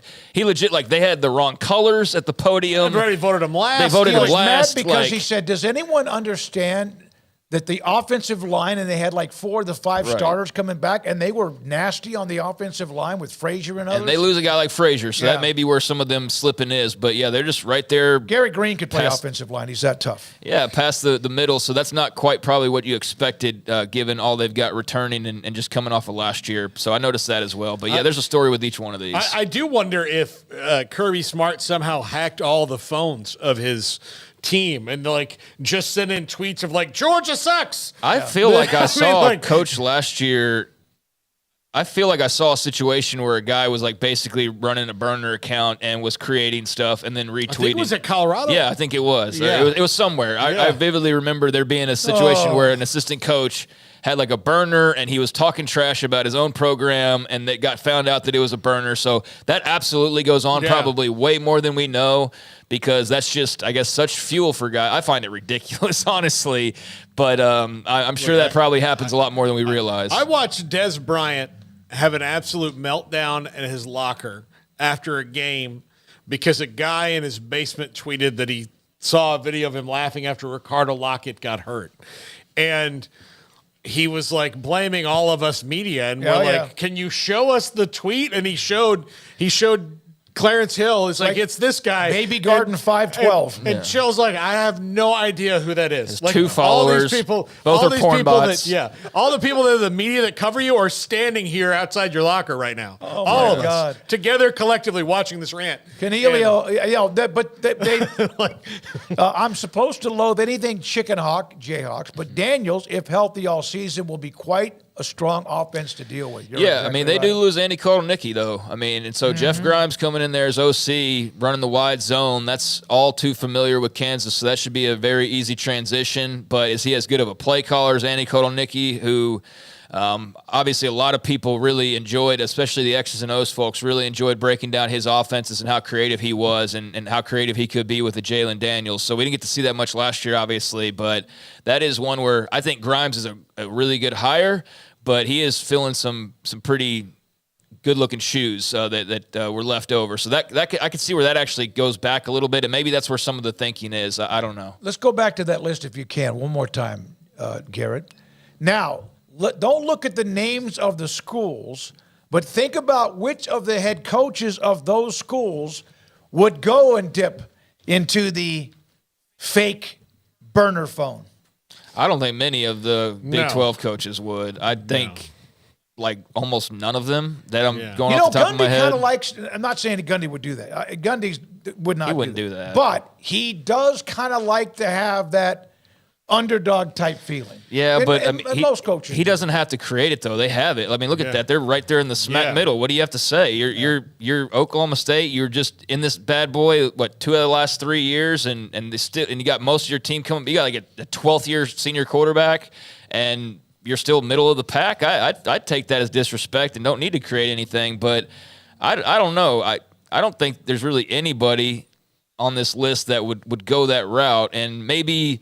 I cannot see Kalani Sitake. I don't see any of them. Now, Deion did use the motivational thing throughout most of the early year, and it worked, and he would cross-check people, and then eventually they just started getting loss after loss after loss, and he kind of let that go. But they don't. I don't see him doing that. I don't think he has to create it, though. That's the thing, is Colorado gets enough as it is, whether it's good or bad, that when it goes bad, he's not going to have to look very far for some criticism. He can just open up his phone and find plenty of it in his mentions, much less searching around in Shador's mentions or Travis Hunter's mentions. So the hate comes with Colorado pretty easily, and you saw that as they started to slide last year. So, yeah, I don't think that they're going to have to really create that, but I'll give Kenny. I don't think Kenny Dillingham would do that. So yeah, I don't think anybody really would need to in this case. All right, so there we are. The Bet Online with their Big 12 Conference Championship odds, and of course at the end of March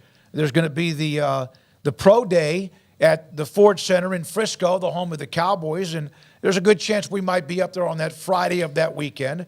Also then, eventually, Vegas in July on the 9th and the 10th for Big 12 Media Days. Thursday on the Combine. Oh, okay. It's Thursday, and then off on Friday, and then they do Saturday. So that's kind of weird, but. That is. And, of course, the Combine in Indianapolis, the big boy, starts on Thursday there.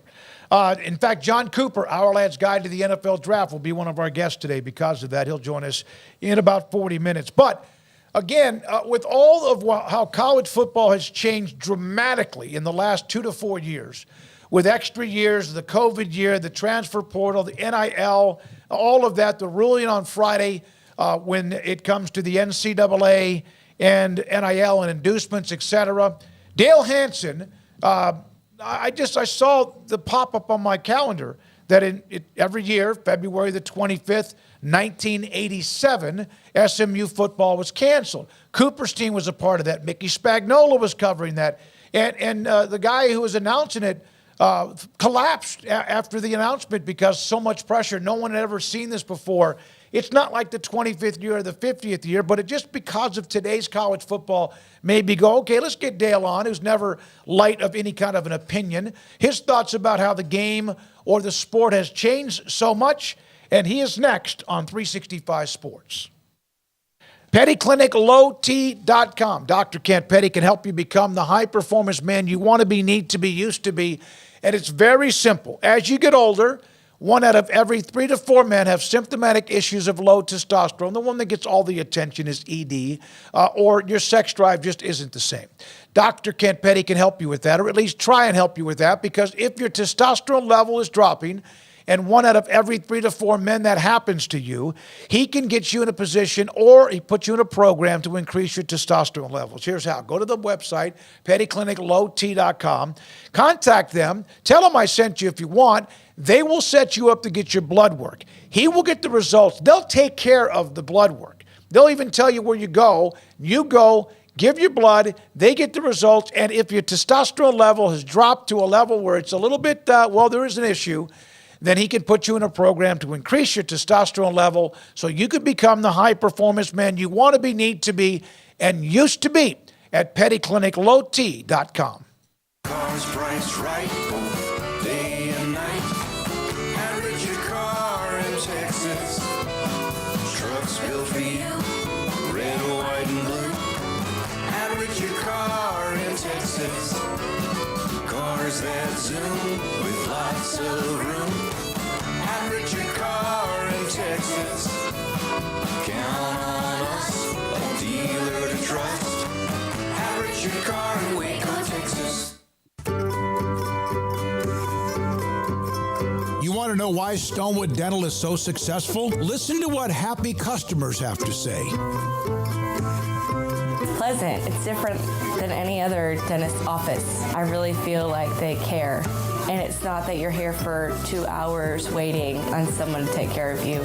It's quick and easy, and I bring my kids, and my kids love being here too. They really love the treasure box. Staff is really nice and accommodating, real friendly. You feel more like home. It's not sterile looking. Everybody has their own personalized rooms with decorations and decor, and they'll even have a blanket for you when it's cold.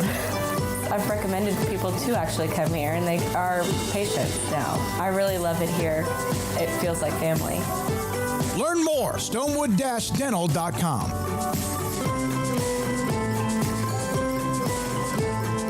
TFNB Your Bank for Life is the official local bank of Baylor Athletics. Find out why more Central Texas are making TFNB their bank for life. Sign up for our Edge checking and savings accounts to earn interest or cash back. With 5 convenient locations and an award-winning mobile app, banking has never been easier. TFNB Your Bank for Life. Member FDIC. Developed by Startup Waco, a nonprofit organization, GXG is a program designed to support the entrepreneurial development of Baylor University student athletes through NIL activations. The program helps student athletes maximize their platforms and offers a comprehensive support system for them to create and grow new businesses that not only benefit themselves, but also uplift the local economy. Fans who wish to support student athletes can donate to GXG via the GXG NIL Fund, BaylorBears.com/GXG. Contributions to support NIL activations through GXG can be made at BaylorBears.com/GXG. For more information, follow @GXG_GreenXGold on social media and visit the official website www.gxg.startupwaco.com. GXG, empowering student athlete entrepreneurship and uplifting the local economy through NIL activations. This is 365 Sports, powered by Sikkim365.com.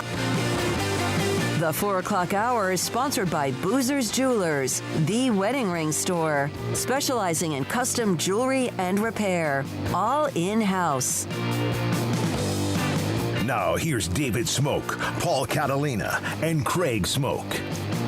Dale Hansen, Hall of Fame broadcaster, has been retired for quite some time, but man, in the middle of some of the monstrous stories, in fact, the SMU scandal, unloaded on that one, and then even the 25th of 1987, Feb 25th, 1987, the SMU, and even 2 years later, Landry was fired on the same actual date, but in 1989. Dale Hansen joins Craig and Paul, David Smoak. Hey, how is retirement?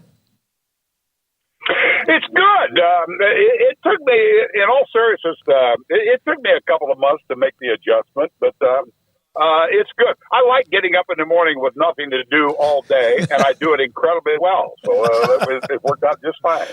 Dale, with the way college football is and how it's changed with NIL and the transfer portal in the last 3 to 4 years, and then you look at this date in 1987, it's not the 50th, but it pops up on my calendar every year. The changes we now see in the game that put SMU under? Well, what put SMU under the death penalty is exactly what they've now legalized. Yep. I mean, it's not the first time that they've done that. I mean, you know, we used to have prohibition in this country, and you know, people were being jailed for selling beer. Now it's one of the biggest advertising markets going. So I guess maybe, although I don't think SMU finds any satisfaction or solace in that, but yeah, what they're doing now is exactly what we criticized and punished SMU for doing, and other schools obviously, back in the 80s. But I hate it. I think there was an absolute necessity to find a middle ground to make it fair to everybody. You know, coaches are able to leave at the drop of a hat. Why shouldn't a player be allowed to leave? Coaches make a ton of money. Schools make a ton of money, in football in particular, basketball now as well. Why shouldn't they get some of the money? But I just think it's obscene, and I think it's ridiculous. The system that they're trying to play under now, and I don't like it at all. I really don't.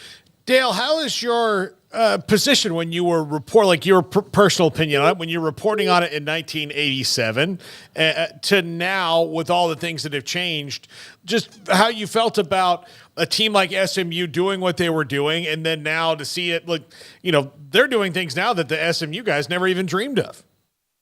Well, that's true, but you know, people said this to me back in '87, and I said, you know, I'm not the one that makes up the rules. I said, if you don't like the rules, change them. I'm just trying to make sure that it's fair, as you have agreed to play by.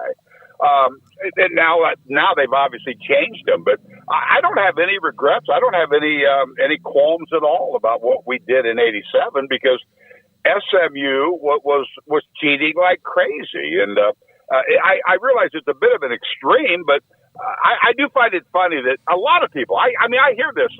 I very seldom get through 2 to 3 weeks without somebody mentioning the SMU story to me.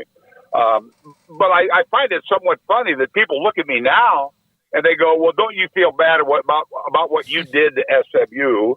And I said, well, one, I didn't do anything. They did it to themselves. And two, it'd be like asking Elliot Ness, don't you feel bad for breaking down all those beer distributors? You know, they changed the rules. You know, there were rules that you couldn't drink beer. They changed them. There were rules that you couldn't cheat and buy players. They changed them. And again, I'm okay with both. But I just wish I think there's a middle ground that I think we've ignored. And I think they have to find that, or I think the game's going to be in trouble. Dale, did you have any idea of how big that story was going to be? Like, when did it dawn on you? Was it right away when you started to kind of get a sense of what was going on, or down the line as it was coming together, did you start to sense, like, when did it hit you of just how big this story was going to be? Well, actually, it really smacked me in the face on that February day when we were sitting at SMU when they announced the death penalty. But no, I knew it was big. I knew we had a really, really big story. I didn't believe it in the beginning because I didn't think SMU could be that stupid. And yet it obviously turned out to be true. But when we were really in the middle of it, I think we just kind of like, okay, this is the job. This is actually kind of fun. People always get offended when I say that. I don't mean fun in terms of enjoying it. I just mean, you know this, David, it's just the excitement of the job. It's just the excitement of the chase, if you will. I didn't find any great enjoyment in that story, but it was at the same time, as contradictory as this may be, it was actually kind of fun. But I think we knew it was big. It became bigger. And then obviously on that February day in '87, when they slapped him with that death penalty, I remember sitting in that room, and it just hit me in the face so I didn't think that was going to happen, quite honestly. Dale, I didn't. No, I thought if anybody was going to get the death penalty, it should have been SMU, but I didn't think they would ever do it. You were never a social media guy, and it wasn't available back in those days. Can you imagine what it would have been like then? Oh, it would have been horrible. I'm not a social media guy now, which is another one of the reasons I'm out of the business. I think you have to be active in social media if you're going to be any kind of a broadcaster now, and it's one of the reasons I'm kind of glad I'm out. But if we'd have had social media back then, oh my goodness gracious, I got enough death threats as it was. Think what my life would have been like if I'd have had to deal with all the stuff on Twitter and people spreading the messages and throwing my phone numbers and my address out there. I mean, I think you remember the story, David. We lived in the country. We thought we had a certain amount of privacy. And they delivered threatening letters and stuffed them in our mailboxes. And we had one lady knocked on our door when we had a gate and a pasture, that they walked all the way through the pasture to get to our house. I mean, it was a scary time for my wife, especially. I mean, she was very scared. I mean, legitimately scared. I just kind of rolled with it, quite honestly. I've always felt that nobody's really going to kill you if they bother to send you a message first. I'm more worried about the guy who just shoots me when I'm walking down the street. Mm-hmm. Yeah, I never got too bothered by hundreds of death threats. But I swear to you, those never really bothered me. Because I figured nobody's really that stupid, and thankfully they weren't, I guess. But I had a black bird delivered to my office, a huge, like a crow or something, a huge black bird.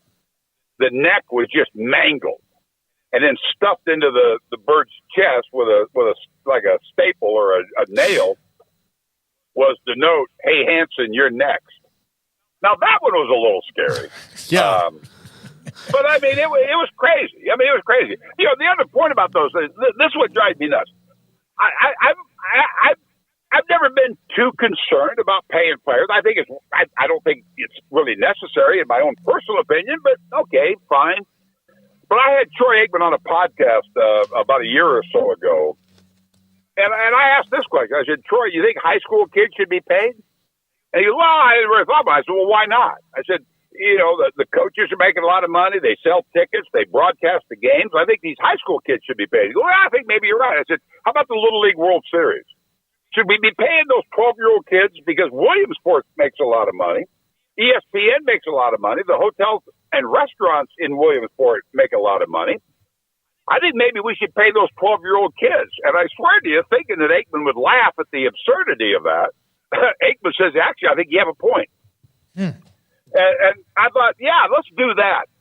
Let's pay 12-year-old kids to play baseball. That's what they need. How has this country managed to survive without paying 12-year-old kids to play baseball? And I think that's where we're headed. I really do.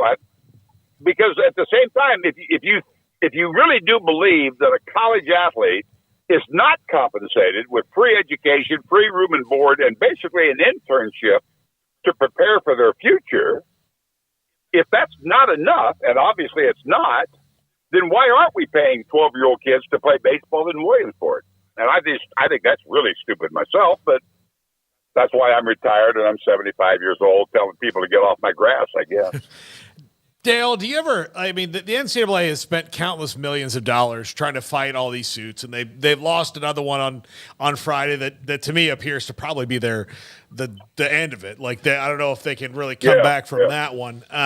But had they just given these athletes in 1996, when it started to kind of get hot about it then, like $2,200 a month, escalating, we wouldn't be here now. It's kind of silly.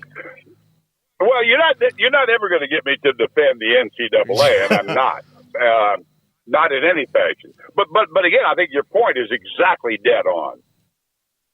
We never wanted to find the common sense, middle of the road approach. They just never did. The NCAA is that dictatorship that everybody's concerned about in America today and around the world, for that matter.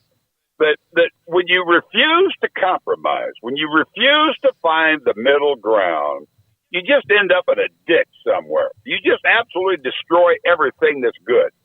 I think the NCAA deserves most of the blame for that.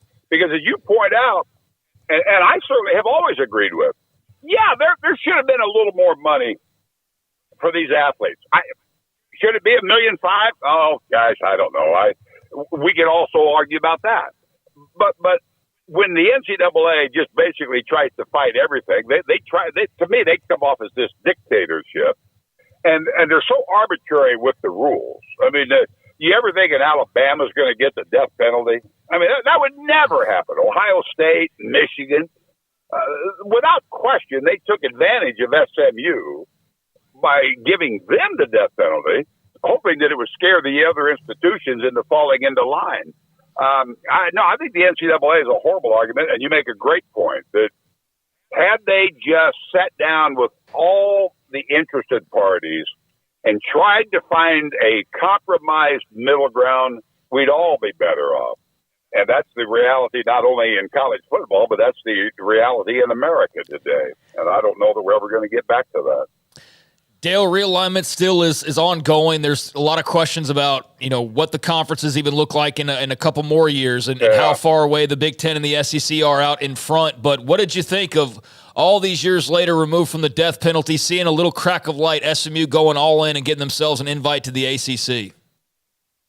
Yeah, I mean, I'm not crazy about the realignment prospect. I really do like the regional matchups a great deal better. As I said to Aikman in that interview, you're really looking forward to that UCLA Maryland football game. I mean, that'll be big.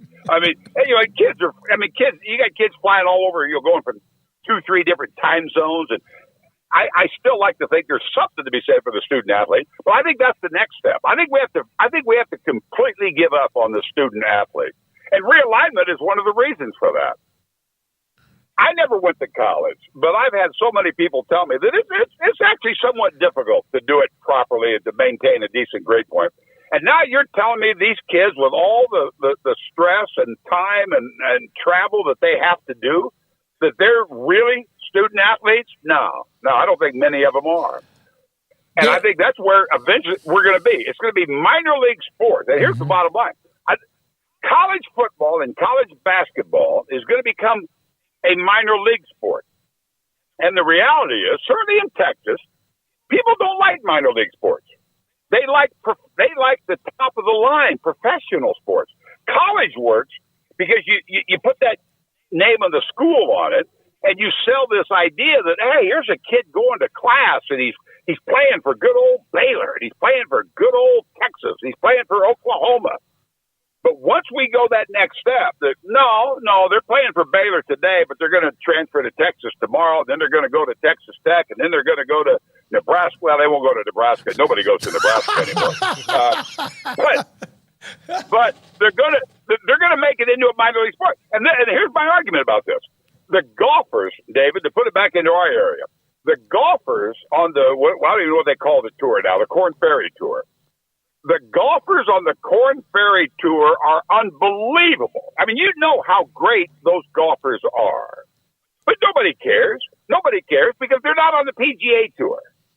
The minor league baseball players in Frisco are fabulous athletes. They are fabulous athletes. But nobody cares because they got the Rangers right down the road. And I think that's what's going to happen to college football someday. Maybe not as much in my lifetime. But if they don't find a compromise, and I really do hold out hope that they will, if they somehow succeed, the athletes I'm talking about, into making it a paid professional sport, they're going to be the second level. They're going to be like the old USFL and all these spring leagues that were always popping up around the country. Nobody cares about those because they're not the best. They're not the best. They're great athletes. I mean, that running back for the USFL or whatever these leagues are called nowadays, tremendous athlete. But once they decide that they're just a minor league player, which they will become, I think the interest will fall off as well. Maybe I'm wrong, but I think it will.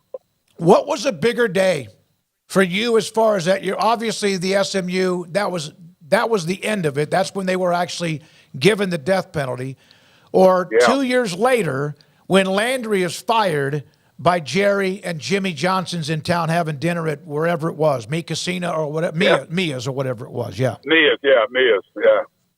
Well, I would also throw the third one in there. When people ask this question of me a lot, especially now that I'm retired, there's 3 days that as long as I can remember anything, I will remember this. And not necessarily in any particular order, but 2 of the ones you mentioned, and I would throw the Michael Sam commentary in 2014 into that as well. But the day that SMU got the death penalty, the day that Tom Landry was fired, which I couldn't believe. There's a story there. Here's another little story that nobody really knows about.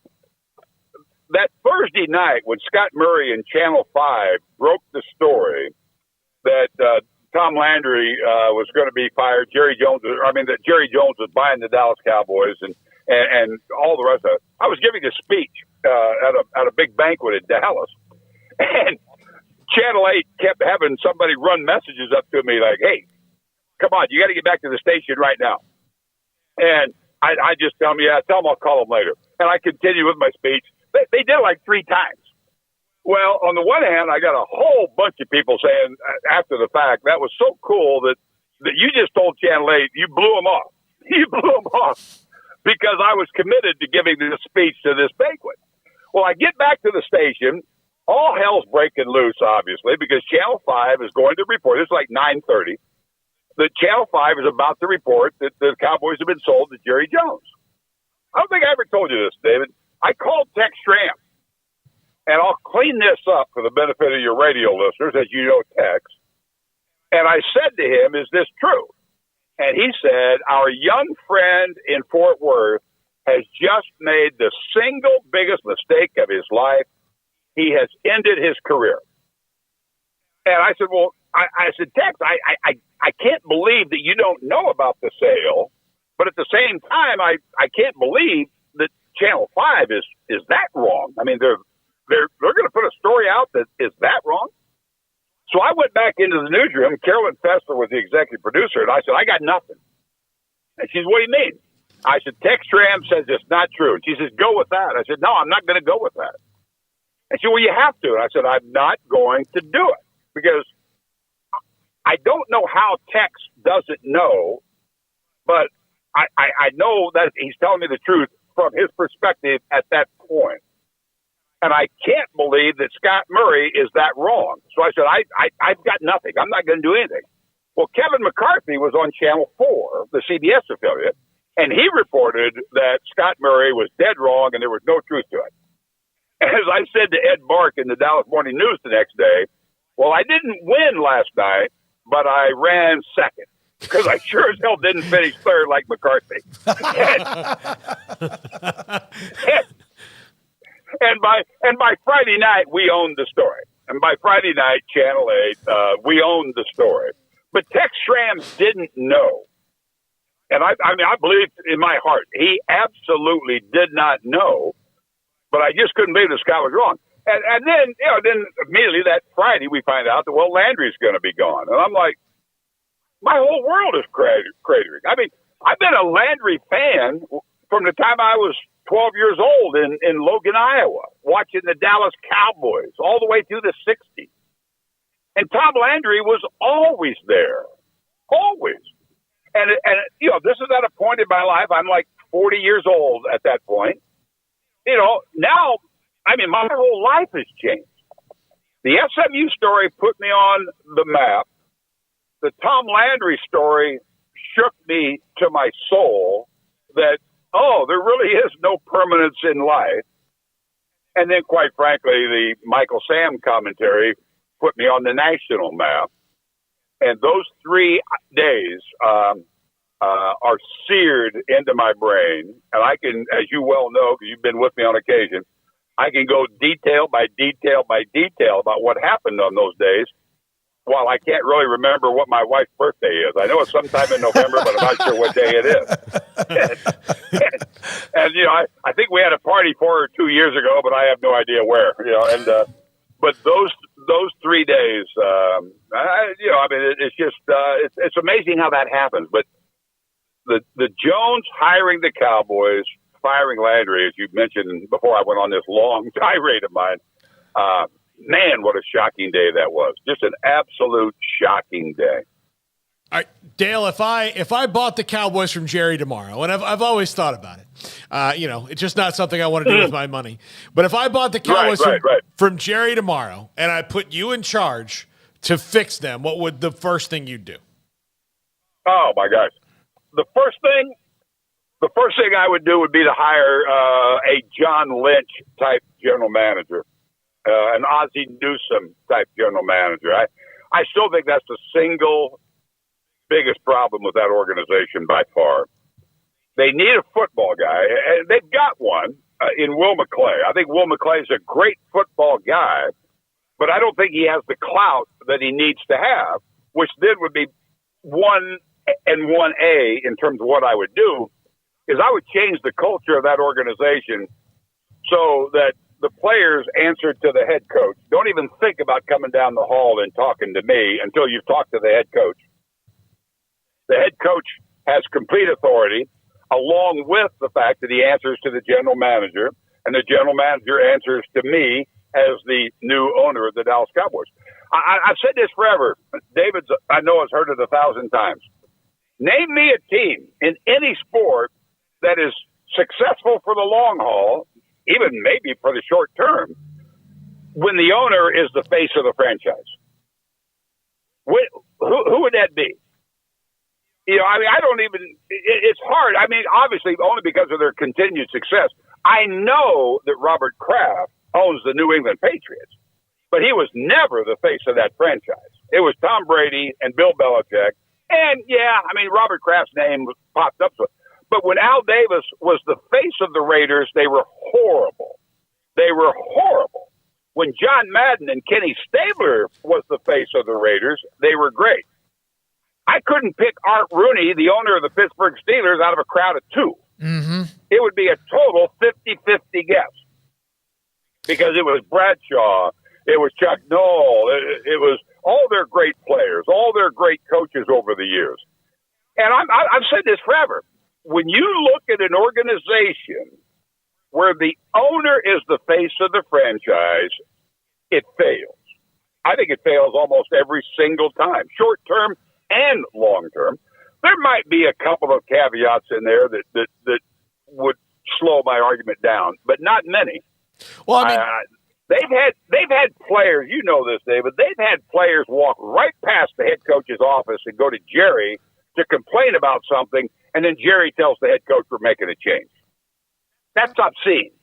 There was a guy that tried that with me at Channel 8 one time, and he wasn't there the next 24 hours. I think I know who that might have been. Yeah, you have to have in every good organization, you have to have a chain of command. You have to have one. Now, it doesn't mean that the player can't go talk to the owner, but he has to have the permission of the head coach first. As I said to the employee that I had trouble with, I don't care if you go talk to the news director or the owner or the manager, whichever, but you don't ever do it without talking to me first. And it stopped. I mean, I had to fire that guy, but I didn't have to fire anybody else. And again, it may sound harsh, but when the great Marty Haig was there, and I would bump heads with Marty on occasion, I got to go talk to Dave Lane, who was the greatest general manager in the history of local television. And Dave Lane had a great open door policy, and he would call me at night after a show, all kinds of stuff. But I never took an issue to Dave Lane without talking to Marty Haig first. And that's absolutely the way it should be. And the Cowboys haven't done that. They did it when Jimmy was there. Try walking down the hall when Jimmy Johnson was there and see what happens to you. Yeah, but once Barry Switzer arrived, it was Jerry Jones as the total face of the franchise, and they've never won since. The only comp you would have to him is probably George Steinbrenner, right? Where they've won. Yeah. But George Steinbrenner was always the face of the Yankees, for better or for worse, and he had his great little streak. But ultimately, I think most Yankee fans could have kind of done without him.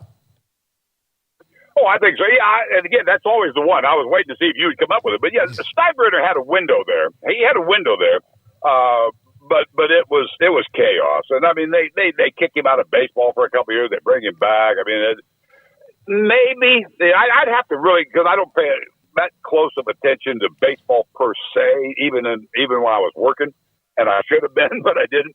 But I think I can still break down the Steinbrenner argument if I put enough into it.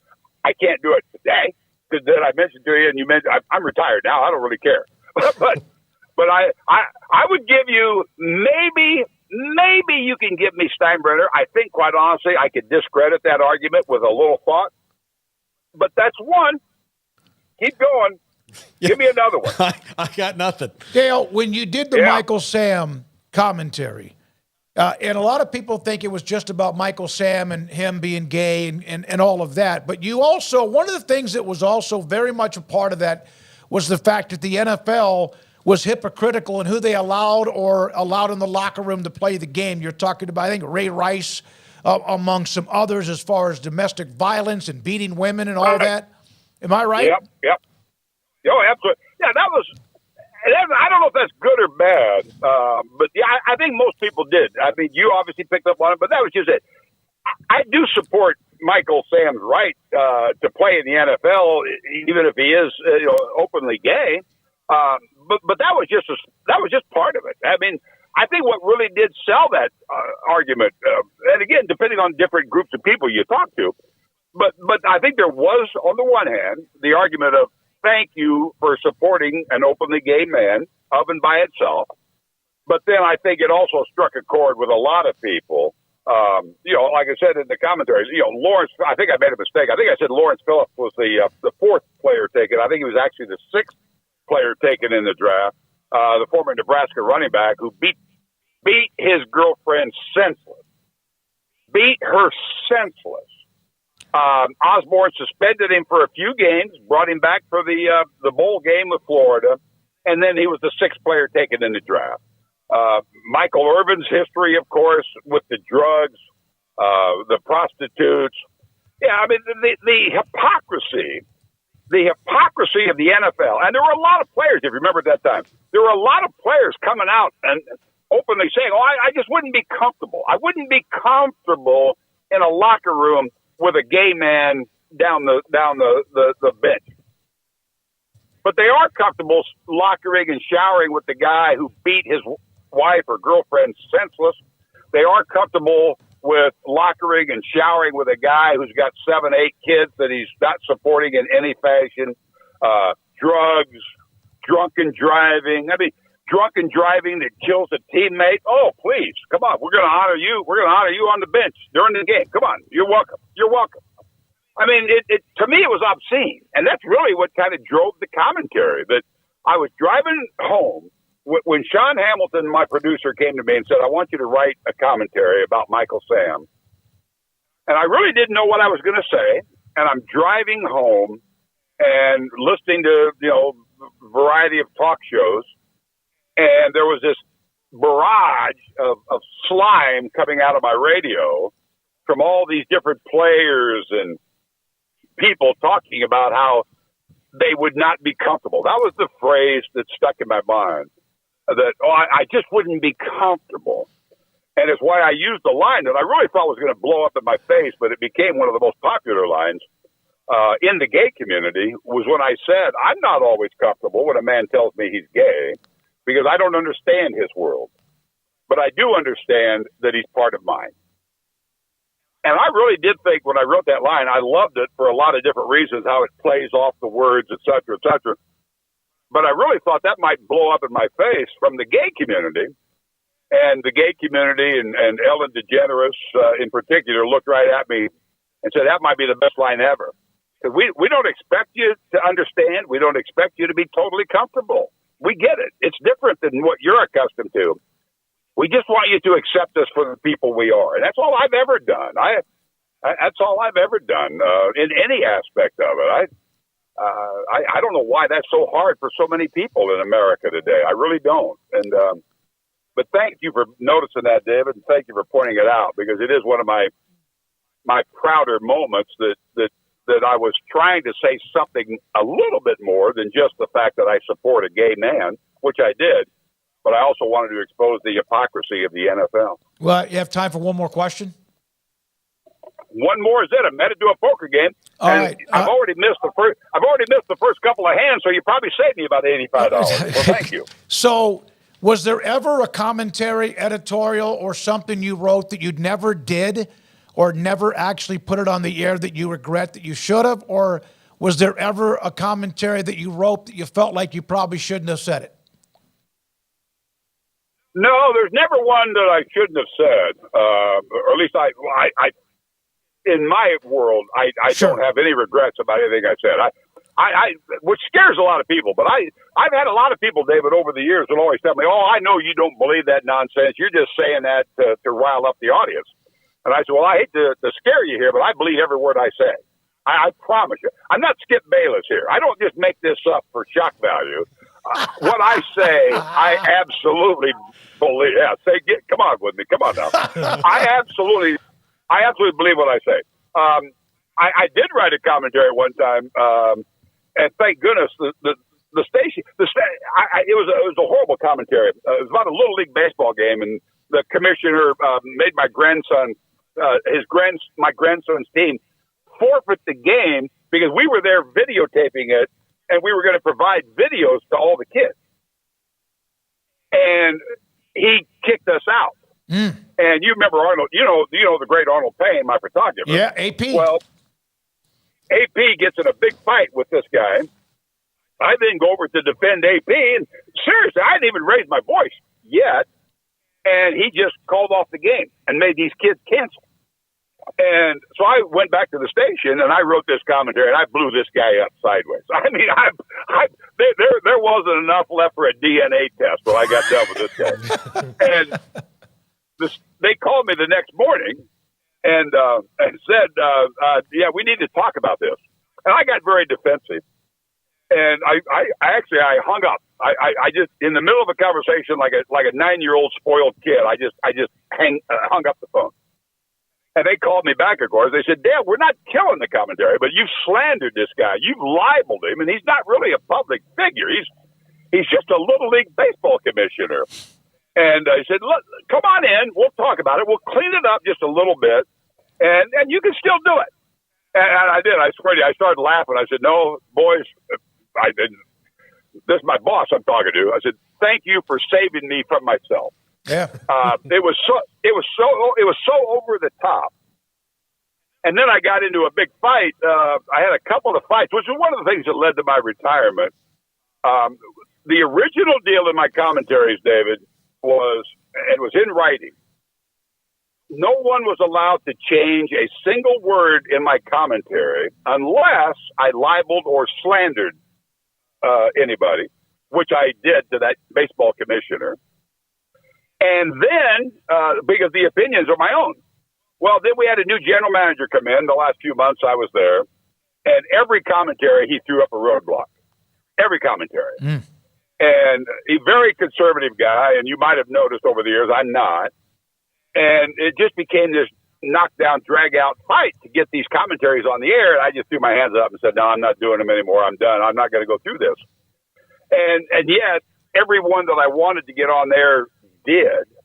And the bottom line is, good, bad, or indifferent, I have absolutely no regrets about what I said because I believe it in my heart.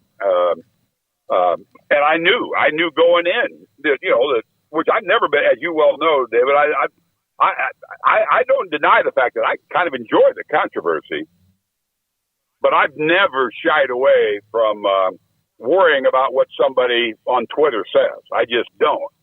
And it got to the point where Channel 8 did. And they would call me and say, Twitter's just blowing up. Oh, yeah. Oh, gee, great.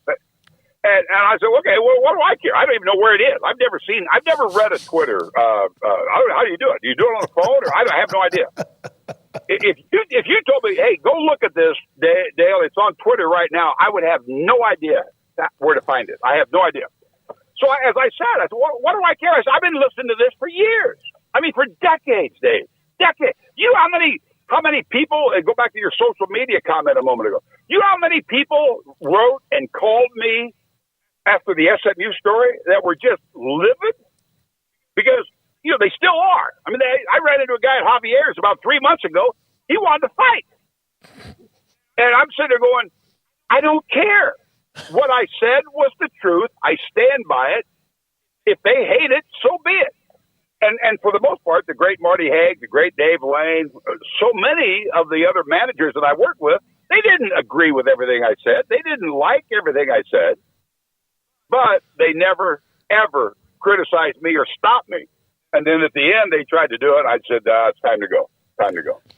Dale, it was great talking to you earlier today, and I'm sorry we haven't had you on much earlier, but it popped up on my timeline. I was driving back from Dallas yesterday, and I said I got to talk to Hansen. Craig and Paul and I both, all of us, appreciate it. And those in the chat room, which you wouldn't know where to find that either, but in the chat room, they, on the podcast, they love it, and they've appreciated everything. We appreciate your time. Go win some money. I'm going to try, sir. Thank David, you. it's always a pleasure to talk to you guys. Thanks, guys. I appreciate it very much. Thanks. Dale Hansen, Hall of Fame broadcaster, the Super Chats, Bobby B., Cornelio, Kim, among some others as well. I'll just wrap it up on a sad note. So for all those of you hoping for Dale Hansen's TikTok, it's not going to happen. Not going to happen. He wrote a commentary about Baylor's issue back in, 8 years ago or so, and I mean, there's some people who will never watched him again, hated him for it or whatever. And one thing I do know about him is that he and we've spent a lot of time together, not nearly as much the last 10 years, but if he wrote it, he believed in it. He didn't write it just to piss you off or just to give you like a feel good. He wrote it, that's what he said, and he believed it whether you agreed with him or not. You were going to say something? All right, when we come back, John Cooper, Our Last Guide to the NFL Draft. The Combine starts Thursday in Indianapolis. This is 365 Sports. Richard Carr, Buick GMC Cadillac, they are the people that you can count on and the people that people in Central Texas and beyond have been able to count on for well over 20 years now, and they are celebrating their 25-year anniversary coming up in the next month over at Richard Carr. That is a big deal. 25 years in Waco here in just a matter of days, the month of March. And so they're starting the party now with a bunch of big anniversary sales savings. And right now that means you can find yourself in the #1 ranked overall brand for new vehicle quality by J.D. Powers. You can find yourself in a Buick Envision. Buick Envision offering incredible luxury and also a great deal of space at a common car price. Right now, you can save thousands on the Buick Envision, and qualified buyers can get 0.9% financing on Buick's top-rated SUV. Plus, if you're a military or a first responder, you can save an additional $500 on top of the already great offers, and restrictions do apply, so see dealer for details. But that is one of the new car offerings they have over on the lot right now at Richard Carr. I also have plenty of pre-owned cars and trucks for you to check out as well. 100 used cars and trucks to choose from. All of them have been inspected with a 172-point inspection. Plus, they have the Richard Carr seal of approval and a financing goal over at Richard Carr that is 100% credit approval. They say yes when others say no. So check out the good people that have been in business for 25 years here in the Central Texas area, and over that time has built a reputation as the people you can count on for your automotive needs. Run by proud Central Texans and proud Baylor Bears. Log on to richardcarr.com today to see all of their great deals, or give them a call. Go see them now off Highway 6 and Imperial Exit. With so many companies and policies out there, it gets so confusing shopping for insurance, and I never know if I'm getting the policy that's right for me. Luckily, I met the team at the Nitsche Group Insurance Agency. With the Nitsche Group, you can go to one company and get access to coverage options from many insurance carriers, and you get to speak to a real person about your specific coverage needs. With the Nitsche Group, I know I'm getting the right coverage at the right price. If you need insurance, talk to the experts at the Nitsche Group at 1-800-258-8302. Baylor alumni are more than 160,000 strong. When we all join hands to support our university, we don't just move the needle, we move mountains. Working together, we create life-changing opportunities for students on the field, in the classroom, in the laboratory, and in life for generations to come. So get connected. Get involved. Learn how at baylor.edu/alumni. Petty Clinic Men's Healthcare in Woodway is now proud to offer you men an exceptional weight management body sculpting product called semaglutide, also known as Ozempic or Wegovy. Semaglutide is an FDA-approved weight management medication. Once-a-week injections of this powerful medication offers an average body fat weight loss of 20% within the first year of treatment. In addition to body sculpting, semaglutide also normalizes blood sugars and has the clinical research proof of reducing blood pressure, cholesterol, stroke, and heart attack risk.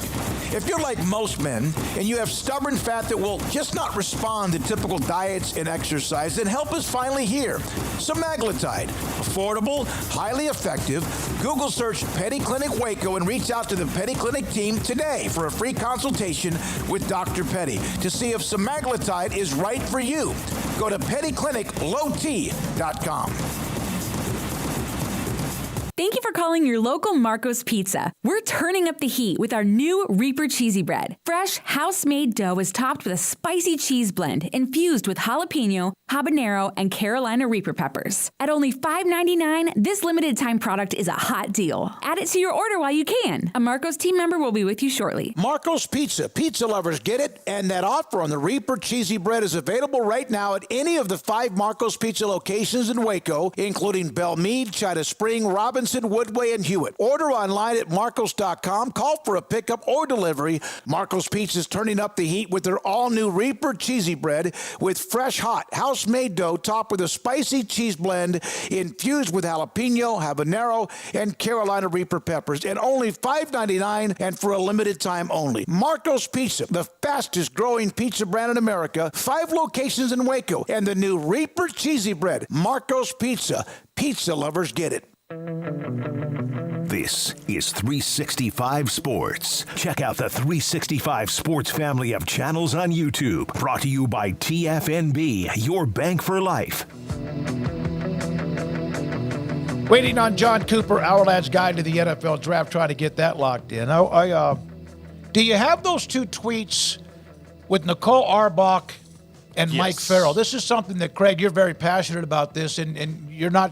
Some people are jumping to conclusions, but Nicole Auerbach, I'm not going to engage in discussions about coaches, college coaches in the NFL if the other person is not going to acknowledge the number of coaches who went from the NFL to college this offseason.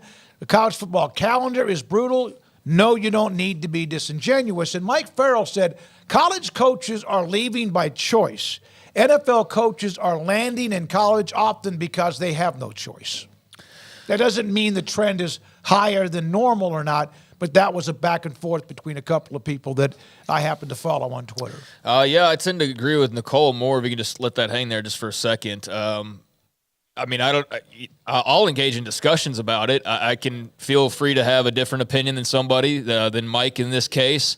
I don't think there's enough data right now to say that it's a problem, but I do think there are some, things ongoing that if we see more and more start to go that direction of leaving pretty cushy college jobs for NFL jobs, then we're going to have to say that, okay, yeah, this has become a thing. I'm just not ready to do that just yet because I think the examples that are given are guys who already were deep in the NFL and are going back, or maybe that's just their goal was to coach in the NFL, like the top level of sports. And so I don't think that's necessarily a knock on the college recruiting and schedule and all those things, but I know we can get to that and I can fill out my thoughts a little bit more. But I tend to agree more with Nicole, although I'm open-minded enough to think that, yeah, it could become something that is very much a trend. I just think right now it's a little bit of fear porn more than anything else at the moment. And I don't know really the reason as to why, but maybe our next guest has heard some of the chatter as far as coaches moving along. Yeah, it's a great point. I was going to ask him that. John Cooper, Our Lad's Guide to the NFL Draft. John, sorry we're running a little bit late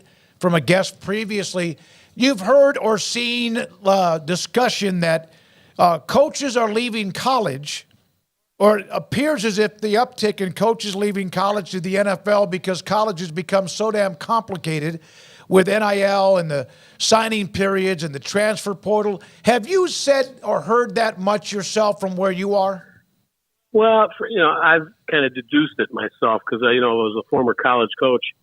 In talking to college coaches, there's a frustration level with the NIL and all of the things that are going out, NCAA potential rules, proposals that are being made. And, it's a tough way to go. It's almost like you're putting together a junior college team or a JV, are changing every year. You got a different team every year. So it's a tough business, and the other thing is the goal of a lot of coaches is to coach in the NFL. It's not for everyone, but that's that goal. So I think it's just in talking to college coaches, that's kind of what's happening. Yeah, I would say, like, for all the people that say, hey, these guys are going to the NFL, like, well, that's the gig, right? I mean, that's a great job. So why not go there? Yeah, and for sure, and I think that's what a lot of guys would like to do. I have college coaches I talk to would love to get in the NFL. They're trying to get in, but they're satisfied where they're at for now. But for sure, the NIL thing and what's going on in college football is frustrating. And so somebody that's a high-level college coach might be tempted just because of the headaches. But the money's good either way. No, it is good, better than ever on both sides of it. So the Combine's about to launch. As someone that has studied NFL prospects forever and ever, what are some things that you cannot not do at the Combine that would hurt you? Well, in your interview, you better be straight up in terms of what you're saying, and you better not contradict yourself. In terms of that, they want somebody that comes off well. It looks like they're going to be a good teammate. You have to be very careful. And everybody looks at it a little differently because they're going to have a lot of different questions. There's some tests that you're going to do. So I'd say that's the number one thing. If you're a top prospect or a borderline top prospect, you need to come off in those interviews, fairly well. Some teams it doesn't matters more than others, but that's important. And meet expectations. I think that's the key. You need to meet what the expectations are for you. John, have you gotten into specific team needs yet, or are you still in the evaluating the prospects? Still evaluating the prospects. We're looking at team needs. You have to in terms of that, but we're not going to put that together until we see free agency, what happens with that. It's pretty obvious with some teams have needs, but they're going to address them in free agency. And, there's a lot of teams that have cap issues they have to deal with. So what their needs are yet to be determined in many cases. There's still a pretty good idea, what some teams need, but we haven't really got down to the nitty-gritty of addressing that just yet. To that end, if you need an offensive lineman, is this draft, particularly with guard and tackle, pretty deep where you can, if you miss out on one of those guys in the first round, probably find somebody second, third, even fourth round? Yeah, I think so. I think the tackle room is really good. The offensive tackles are great. The interior linemen, maybe not as much depth, but there's going to be some of these guys that are tackles right now that are going to kick inside and play guard. The centers are not great. Overall, there's a couple of guys that are intriguing in terms of being Norad from Penn State, for example, that could possibly. But and the kid from Oregon is tremendous. He's a really good player. So, yeah, you've got a couple, but other than that, the depth isn't that great at guard or at center. Anyway, the guards, okay. Tackles, you're going to get one. John, we know that, there's been the term underwear Olympics out there for forever, all the focus that's on the 40-yard dash. He just asked you a question a couple back about what can you not afford to do, but where do you, as a seasoned scout and analyst, what kind of BS do you sort through from the Combine, and what do you really focus in on that you feel like matters when it comes to the draft? Well, I think for that, one of the comments was made to me by an old-time scout, anybody can look good running around in shorts. And there's truth to that to a degree, but you want to confirm some things that you see on film. If somebody comes in and that's a corner and runs a 4.840, and you were a little suspect about his ability to stay in phase on a deep route, that's going to bother you. and the guy might be the greatest corner in the world in terms of zone concepts and things like that. But if he doesn't have that flat-out speed and can run, and you don't see that, that's going to be a red flag. So that's a concern, with that position in particular. And you're also looking for guys to stand out in the drills. But it's not going to necessarily make a difference if the guy wasn't a good player. You could be an all-combine guy, as we call him. But, if you're not showing up on film, a great workout is not going to help you. But if you are showing up on film and then have this great workout, then obviously that can vault you up a little bit, or the other way around. You're a great player, but there's some things that don't show up on the workout. Might drop you down a little bit, or it might be the separator between that person and that guy and another guy in terms of where you might slot him in your draft board. I'll never forget, and I cannot remember the name. It was David Warren, Florida State, a high school football player that we covered out of East Texas. But he had a back problem. And some people knew that, but the medical exam that they do, they'll know things about you that you broke your leg when you were in fourth grade. Is that true? Yeah, they have a medical report that is very, very thorough with the doctors. They're going to get your medical records, but they're also going to do a physical there. And they're going to find out things, based on that. And that medical report is really critical. That's one of the things that we don't have access to. And the final medical report doesn't come out until after the combine. And the combine is part of that, finding out that information. But, we wonder sometimes that we got a guy up in the middle of the first round or middle of the second round, all of a sudden he's in the fifth round. And we say, ooh, there's something, either a medical report or the report on maybe what he's been doing off field that he shouldn't be, that has dropped that guy way down. So there's things that, none of us have access to, that the teams get a lot of the final reports the week before the draft. So there's occasionally some guys that are going to drop off the radar because of some things that come out there. John, when it comes to the quarterbacks, I know it seems like today is a day where Drake May's the name that's getting tossed around a lot with criticism and things. I think Merrill Hodge had some comments. Everybody's buzzing about that. And that's going to be the case with a lot of these prospects. But a guy who seems to be, getting some pretty favorable grades, but people have a lot of questions about is J.J. McCarthy, just simply because we haven't seen him have to do maybe some of the things that other quarterbacks had to do because of just the personnel around them. How do you go about taking a look at J.J. McCarthy? Where does your kind of focus lie on what he does well and what maybe is a concern or maybe more of a question mark at this point in his game? Well, he shows very good leadership. He can command an offense. He makes good reads for the most part within that scheme. And, again, it's a limited scheme, which, quite frankly, all of the college schemes most of the college schemes, I say, are somewhat limited in terms of how it's going to transfer to the NFL. But, McCarthy can move. He throws a nice ball. It's more of a one-plane throw sometimes, I think. And I'd like to see, some different elevations on some of those passes. But, he's a solid quarterback, and I can understand why a lot of, one of the guys that works with us is really starting to catch fire with him. And, we haven't kind of made the determination yet whether we're going to vault him up ahead of Drake May. And the reality of it is they're going to be pretty close, and it's going to be, who you like. But he's definitely on our radar as a potential first-round quarterback. John, Texas has two very good defensive tackles in this draft, Byron Murphy and T'Vondre Sweat. T'Vondre Sweat maybe more of the Ted Washington, Vince Wilfork type, maybe more close to Wilfork than Washington. And then Byron Murphy maybe more what you classically see now in the NFL. Where do you have those guys kind of slotted right now? I think Murphy's a first-round pick. He's one of the, it's going to be a debate between him and Newton from Illinois as who's the best defensive tackle in this draft. Right now we like Newton just a little bit better, but I'll tell you what, Murphy is a solid player. He can rush the passer. He's got get off. He's what NFL defensive line coaches are begging for. Give me somebody that can get off the ball and get to the quarterback. And he plays the run. He's solid against the run. He's a really, really good football player. I mean, one of the questions that I have a little bit, having watched both of these guys a lot, is how good are they going to be without each other? Because Sweat, he eats up a lot of double teams, and because he's a big, tough, strong, physical kid.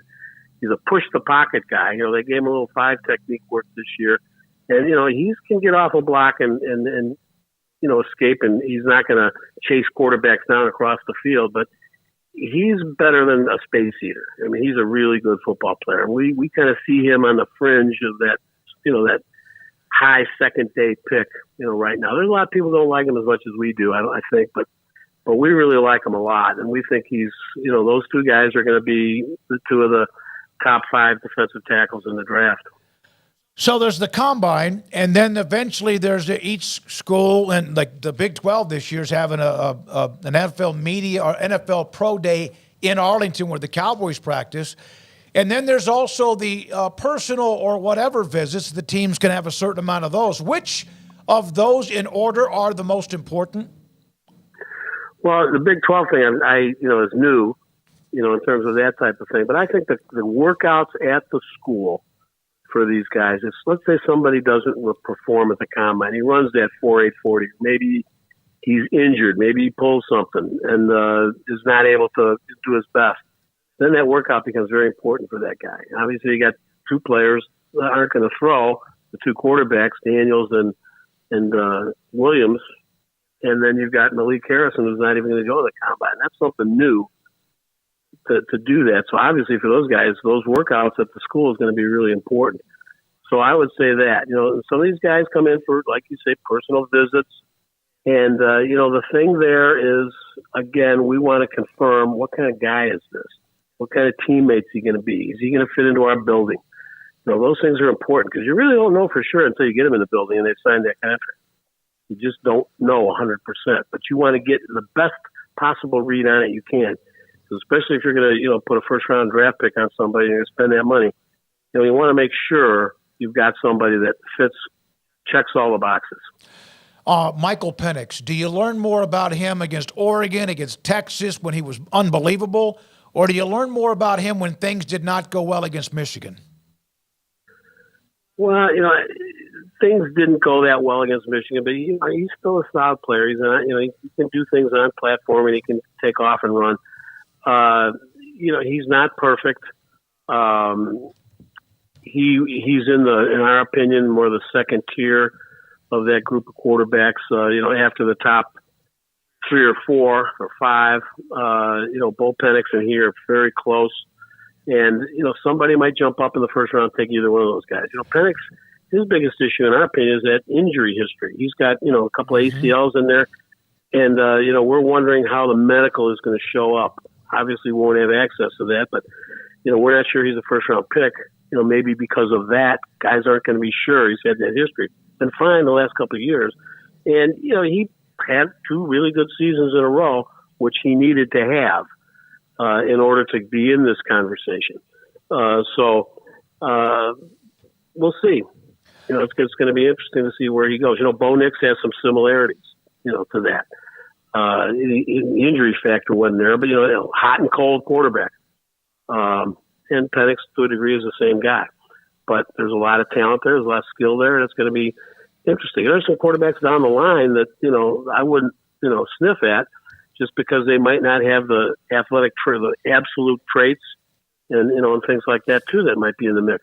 Somebody's going to take as a potential backup that could develop into their starter eventually. Brock Purdy and Aiden O'Connell are pretty good examples of guys that didn't fit the mold and end up being able to show that they could play in an NFL offense and be successful.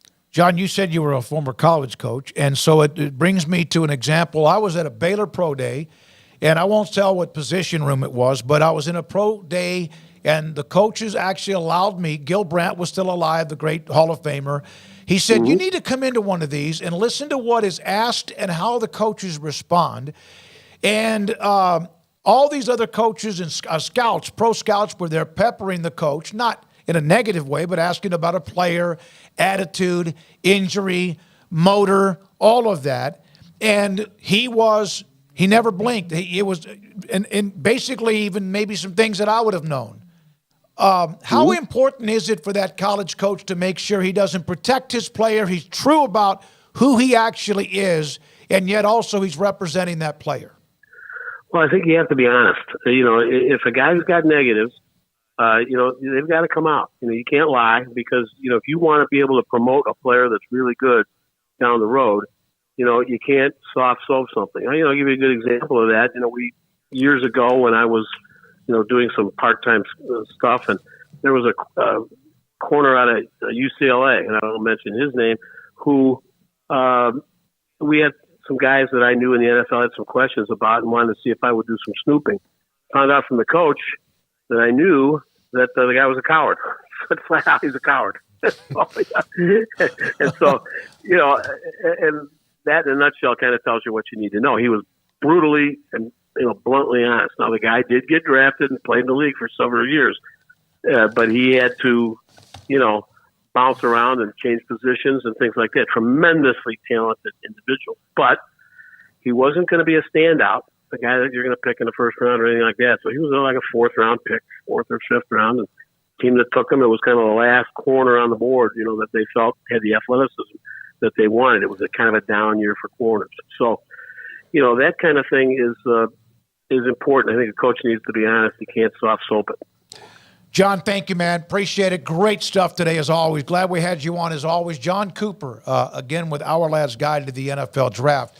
Baylor has now made it official. Mason Miller is the offensive line coach. He was at Tarleton last year as an offensive coordinator, called a lot of the plays for Tarleton State. He, of course, has been at Mississippi State, among other places as well. I watched, if you haven't done this, I watched a podcast when he was at Mississippi State, sat down with another coach, I think it was maybe Coach Chaney, and the owner of the restaurant, who might have been a donor. And they just shot the you-know-what. And it was very entertaining. Learned a lot about him. It's on YouTube. You may want to Google Mason Miller, Mississippi State, whatever. But it was a great segment. I'm glad I watched it when I did. I would say his only downgrade moving from Stephenville to here is his chicken fried steak is going to drop because Jake and Dorothy's is there. But other than that, great move. And Mason Miller's been a lot of places, and Tarleton won a lot. So, and look, if you're a restaurant here in Waco that has a chicken fried steak that can rival Jake and Dorothy's, please call me. I'll come and try it. But there's a famous one here that likes to brag about theirs, and I said what I said. I'm not going to back off it. I don't even know which one you're referring to. George's. Oh, okay. Yeah. Okay. Well, I said what I said. I like George's, but I'm just going to tell you that it's not Jake and Dorothy's when it comes to chicken fried steak. I learned from you early on, and I gained 104 pounds. Whenever we went somewhere, you always knew we were going to go eat every single time.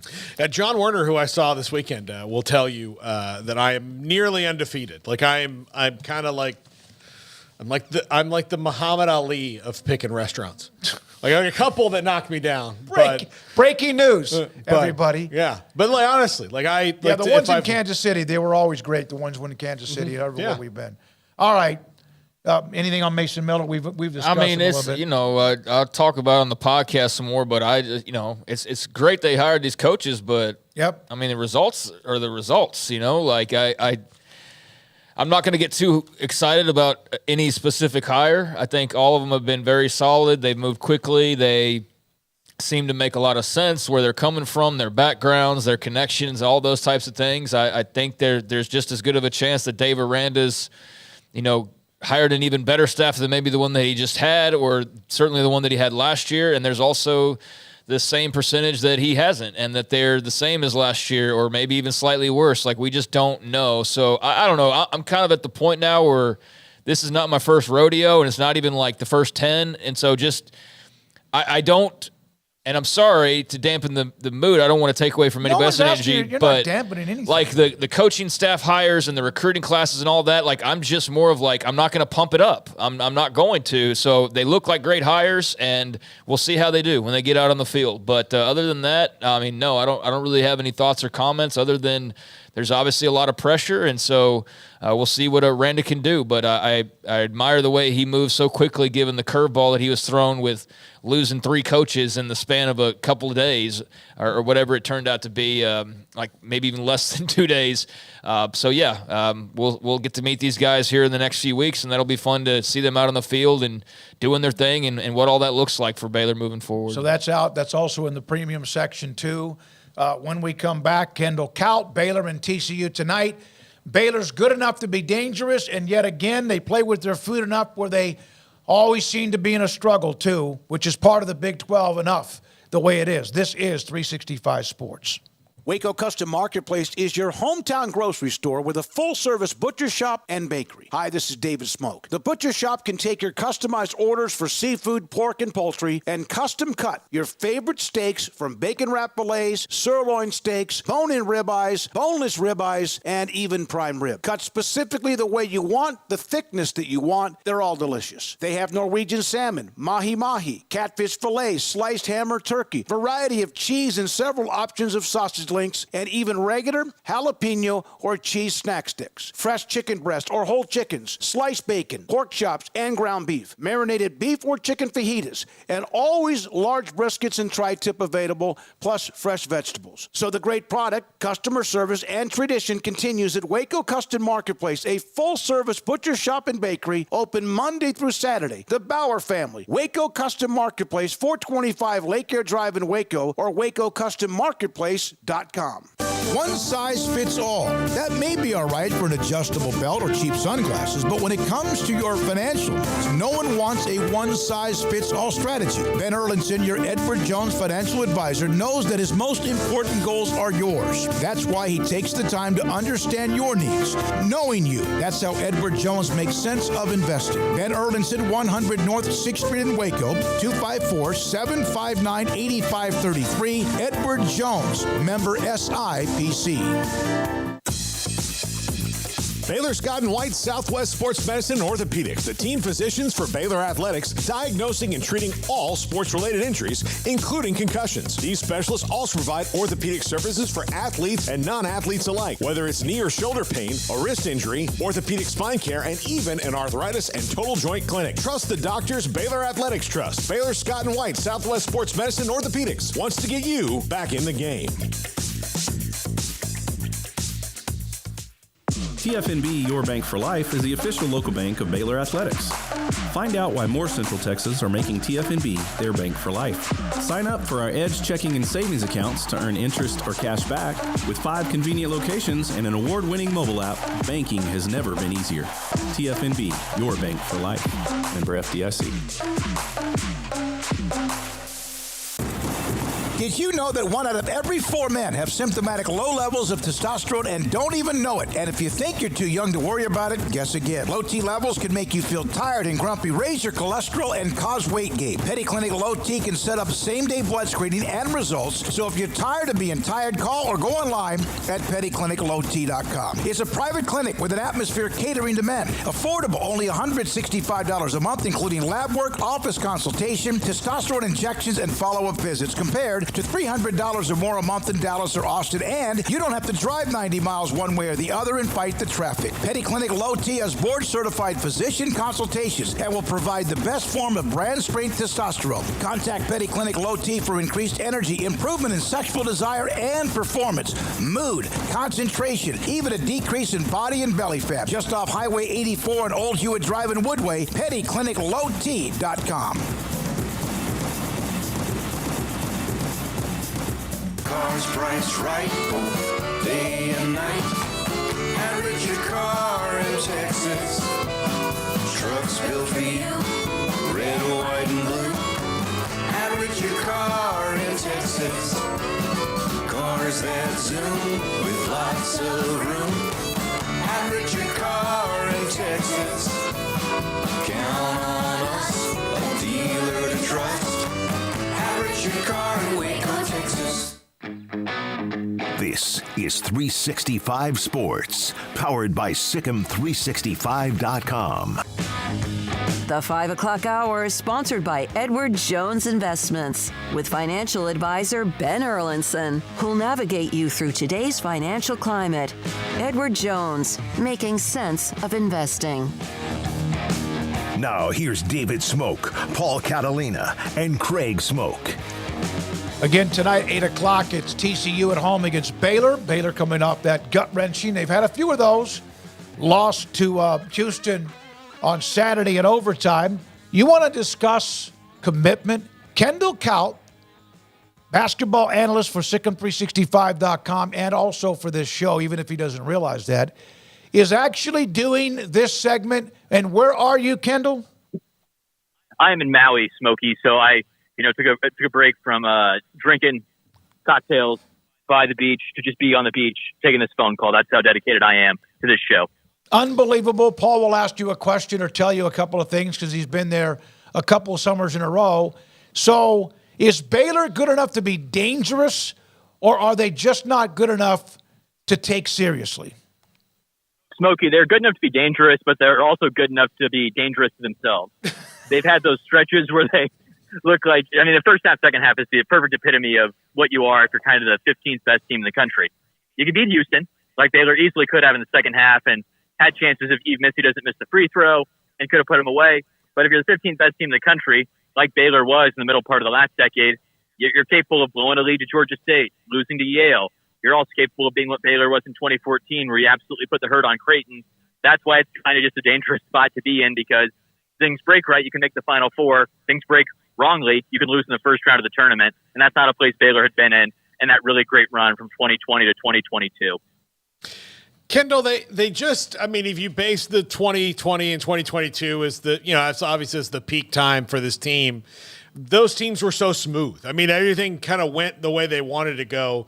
This one, they kind of look like they're doing long form improv where, look, if you really hit the notes and they're funny, then great.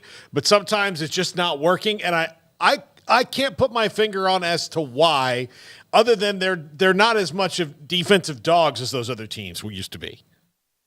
Yeah, Paul, I definitely agree that this team's defense puts a huge ceiling on who Baylor can be. And I think when you look at it, there are just problems up and down the roster that are not horrible problems, right? I mean, it's funny to think of, covering Baylor basketball and where Baylor was in the 60s, 70s, 80s, 90s, 2000s, that these are problems for you, but the defense is not going to be good. Reggie Dennis is not a good defender. Jacoby Walter's not a good defender. Josh Ojenwuna has problems catching the ball. Jacoby Walter can get cold from shooting. Jalen Bridges has stretches where he doesn't rebound. Langston Love can be injury prone. I mean, these are the things that you would say if you were in the other locker room playing Baylor. And I think kind of the overarching issue here is you can have games where Jacoby goes 5 of 10 like he did against Houston, or the Florida game where Ray J. Dennis plays really, really good basketball. But when you have all of those issues, if any one of them can hit, and often at least 2 or 3 of them will hit in a game, like it did in Allen Fieldhouse where Josh O couldn't catch the basketball, like it did on Saturday when Eve Missy can't make a dunk, it's pretty easy. Those are just the things that pop up, whereas in 2022, it didn't really matter because the first half of the season, Jonathan Chomlo-Chatchel will get switched onto a guy and settle him down, or even last year, Adam Flagler will hit a couple of threes to get back in the game. Baylor just doesn't quite have that this season, which I think speaks to where college basketball is just sort of as a sport, that it's very hard to be as dominant as KU was year after year, or as good as Baylor and Gonzaga were season after season, where if Gonzaga doesn't win the West Coast Conference tournament, they're probably not going dancing this year. Kendall, if the ball is in the hands of somebody to take a shot to win the game, who will it be? Or is it like you just went through about 5 or 7 names that there's not one dog? I don't think there's one definitive dog, Smokey. I think if you had to have one guy take a shot or get a shot, weirdly enough, from where he was in January, I feel most comfortable with Jayden Nunn having the ball because of his ability to get to the hoop, and he's been such a good three-point shooter lately. Your concern with Reggie Dennis is maybe he's had too many turnovers, but he's probably your best player on the block. So if you get one shot, you'd say Reggie Dennis on the block is probably Baylor's best look. But if you just had to ask one guy, go create, whether it's a three or get to the hoop, I'd say Jayden Nunn's the guy. If your season comes down to it, I'm not upset if he gets the final shot. Kendall, Eve Missy got really kind of thrown around by Jawan Roberts on Saturday. And look, he's going to be an NBA draft pick this year. I mean, we know that's probably coming. But was Saturday maybe the reason why he would benefit from another year in the program? I think, Paul, he would improve a ton, and it would make sense in terms of where we'd like the world to be for him to come back, get a lot better, and then he's more ready when he steps into the NBA. But if I were advising Eve, and I'm certainly not the guy advising him on this front, you got to go. He's already 20 years old. I don't think he has more stellar performances next year that the NBA suddenly says, oh, wow, this guy can jump to 11 and a half feet to change their mind. So I think he has to go this year, but I agree with you. It would be nice if the NBA had a system like the NFL where guys stay for a couple of years so you know who in the heck you're rooting for in college basketball. I don't think that's very healthy for the sport. But, we got our national guys that want to talk about court storming being the greatest evil that's enveloped America in the last 50 years instead of figuring out how we can get the transfer portal into a better spot, both for athletes, for payment for athletes, and for the general fan. So the court storming is something that to me is kind of fun. It is probably done a little bit more than it needs to be. How much of it do you feel like is just kids following other kids, or they want to be on SportsCenter? I think that's what it is, Smokey. And you consider what kids were doing. If you look at kind of graphs nationally, what kids were doing 20 and 30 years ago is a lot more wild, right? I'd rather have somebody walk onto or storm the court at Wake Forest, and I'd rather have them, underage drinking and driving. And you might be like, well, that's the same false choice that Jay Billis and others present. But from my perspective, you look at things on kind of safetyism. What's the benefit to doing something? What's the negative cost? We have one injury, maybe, to Kyle Popowski that happened in the Wake Forest game over 25, 50 years of court storming that's gone on in major college basketball venues. We have maybe one injury that's occurred. So I think we got to step back and say there's almost no injury. The benefit is it's a very fun event. And so, look, I really respect Seth Davis, Jay Billis, Gary Parrish. I like all those guys from a distance. Some of them I have met a few times and talked to. But the idea that this is just, oh, God, this is the greatest evil, we've got to get rid of it. And I mean, Jay Billis, I think on First Take today mentioned that, well, if you just issued citations to the kid, I mean, you got to give me a break at some level on these kinds of things, right? Like, we don't make the speed limit 50 miles an hour, even though it would probably reduce deaths, because I don't want to go 50 miles an hour everywhere. We don't ban alcohol in America because it would, eliminate all drunk driving and certain violent crimes, because you have a right to freedom of choice at some level. And so I just think the idea that court storming is some pressing evil issue because one guy got injured maybe one time is pretty goofy. And, we sort of still have the relics of, well, there was a shoe bomber who got foiled in 2002, and you got to take your shoes off at the airport unless you pay for TSA pre-check. And so with how screwed up society is today, I'm sure it will be, if you pay an enhanced fee, we'll let you court storm 1 minute after. Since everything's a money pit right now. But this is just, I'm on my soapbox about this because I just think it's so stupid to get worked up about this for one maybe injury. Like, we got to calm down at some level about these kinds of things. Like, come to Maui, enjoy life. Don't get worried about the kids court storming. Kendall, Wake Forest has security guards. We're not really having this discussion. I mean, that was the issue, is Wake Forest didn't have security guards. That's what it was. Now, I think you should pick your spots to court storm so it doesn't get overwrought. But, yeah, I'm with you. But when people underreact like Wake Forest did, that causes an overreaction, which is probably what we're going to have. It does, Paul. And you can get better security. You can try and say, wait a minute, figure it all out. But if the options I had were just one out of every 1,000 court storms will be Wake Forest or ban them all, I would say, look, if 1 out of 1,000 court storms means that a 7-foot guy has to be ready for a 5'8" Wake Forest student to run at him, I'm sorry. If you let, Louis C.K. used to have a comedy bit where he's like, I'm sorry, but, and in my case, I'm sorry if a 5'8" nerdy student at Wake Forest knocks you over. If you're a top 10 NBA draft pick, I don't have a lot of sympathy for you. Get a little bit better. Kendall, enjoy. When are you coming back? I will be back on Thursday, and then I'll be at the KU game on Saturday and the Texas game on Monday. All right, buddy. Good to see you. Good to talk to you. Enjoy. Very good, the commitment from the beach or somewhere near in Maui. And what a great segment. Funny one, too, kind of stand-up comedian type stuff, he and Paul. When we come back, Paul Catalina and the top 5.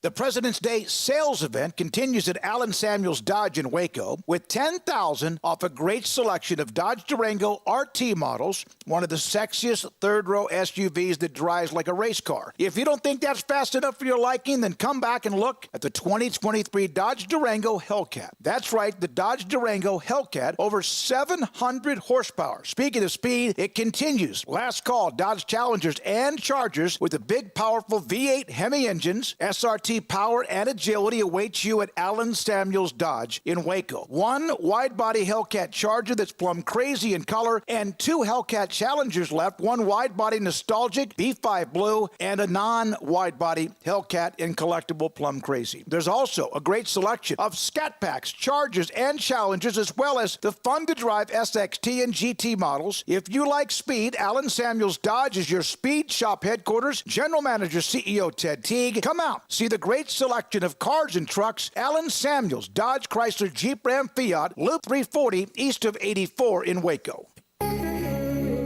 It's time for Paul Catalina's Top 5, brought to you by Texas Beef House. Where's the best beef in Texas? Your house when you order from Texas Beef House. Unleash the flavor of Texas-raised Wagyu. From our pasture to your plate, TexasBeefHouse.com. Top 5 NCAA losses in court. I'm not talking about on a basketball court. I'm talking about in court. because I do feel like maybe the most recent one on Friday, it's not going to be their last one, but it's going to be one that should they need to put a dam in this river and put it in a different and flow it to a different spot. You mean fix the dam, correct the dam? Or build one and reflow the river to where the population is now, because it's just not good. Why would you want the population to drown? Well, no, you got to you've seen, like, they build dams and the river goes to different spots into tributaries. Listen, I don't know rivers. Let's put it this way. The dam has broken. Yes, it's bad. It's bad. Number 5, the Alston case. This one was a 9-0 decision in the Supreme Court. And it had to do ultimately with athlete compensation and the NCAA's ability to restrict it and make money off of athletes without sharing in that profit. And it was 9-0 in the Supreme Court. And for those of you who are not Supreme Court buffs, and I don't blame you if you're not, but historically, 9-0 is only reserved for cases that probably shouldn't have gotten that far. And that the Supreme Court is telling you, from especially the Supreme Court we have now, which have 6 judges that think one way and 3 that think another way, and there's not a lot of, crossover like there would be normally, for all 9 of them to be in complete agreement and there be no dissenting opinion shows you how bad of a case this was. Yeah. Shut out. I'm interested to see what the other 4 are, because this is, to me, is the biggest one that they've faced and has changed everything to the way that we've seen it now, basically. So, this was huge. And without this, I mean, we're back in a different era of college football. So, this was a huge deal back in, I guess, was that a couple years ago now at this point? And the one, number 4, that set this up would have been the O'Bannon case, where Ed O'Bannon's picture was on the cover of the NCAA basketball game from EA Sports. And at no point did the NCAA think, like, hey, maybe we should let Ed O'Bannon have a little cut of this. Like, it's not even about the players in the game so much. You think they even asked permission to use his picture? Like, he's the guy who's on the cover of the thing. And this is kind of a non sequitur here, but a weird segue. But when I was at college, there was a girl that we knew that her picture was on the cover of a Girls Gone Wild video, which obviously she did not want her parents to see. And they did not ask her permission to use that in the distribution. And she won a smaller lawsuit against Girls Gone Wild, an equally stupid organization as the NCAA.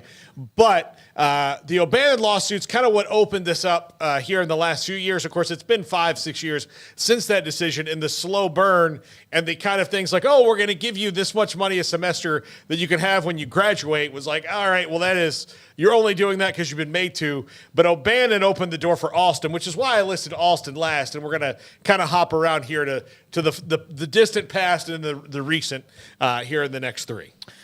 Yeah, the whole Girls Gone Wild thing, I mean, they got shut down by lawsuits, did it not, basically? I mean, of all different sorts, I guess. But, O'Bannon was that's got to be mentioned right there with Alston as far as helping lead us down this path to where we are now and all the different judgments against the NCAA. I mean, Alston and O'Bannon, I would imagine that gives NCAA folks nightmares when they hear those names because, they've got this ball rolling. And if Ed O'Bannon doesn't decide to take action, I mean, where are we now if he doesn't do that? I'm sure at some point somebody else would have, but he'll forever be attached. I mean, I knew him as the UCLA basketball player, but I think everybody now knows him as the guy, if not the top name, along with Alston, but maybe even more so, that really got all this stirring as far as changes go. So, I thought that was a long, long time ago. Well, it actually was in 2015, 9 years ago, but I thought it was even deeper than that, like an extra 5 or 10 years even earlier. But 2015 O'Bannon, 2021 was Alston. Yes. Number 3, this one is way back, NCAA versus Board of Regents. This is the Georgia and Oklahoma Board of Regents in 1984, where they challenged the NCAA on their TV rights. And this if I'm really going back, like when I was looking at this and thinking about all the different lawsuits, the NCAA had for a long time, they had a great record, where they'd win lawsuits. They'd win them, or like if they had to make a concession, it was pretty small. But this is the one, and I do think that this is the one that lawyers post this have studied on how to get them and how they probably got them and everything else. But they were challenged because OU and Georgia particularly felt that the NCAA was restricting their ability to make money off their own TV rights and that the TV rights should go to market. And now we have a college athletics where TV runs the whole thing, and that is because of this right here. I thought this would be one. It's hard not to have Alston and as Craig said, O'Bannon and all. All right, these next two. They're all big deals. This was the one that, to me, was when you have the house and it was the one piece of wood or brick.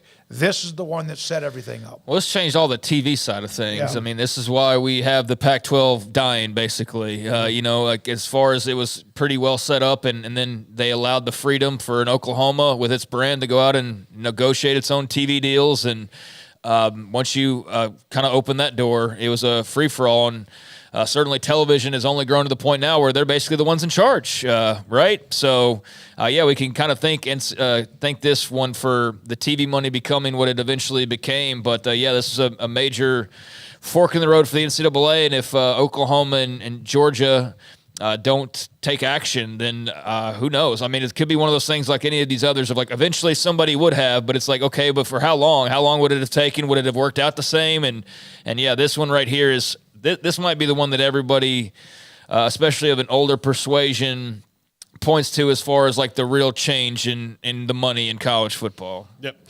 Number 2, just recently, Raekwon Battle and his ability to transfer without restriction.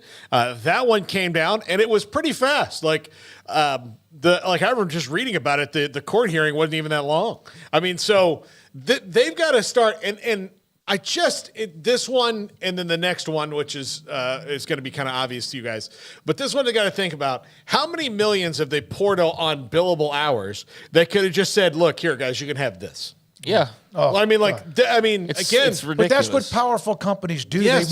They want to attorney or lawyer sue you to death or appeal to death because you're going to run out of gas and you're just going to give up or you're just getting overwhelmed. But no, you're right. You're right. Yeah.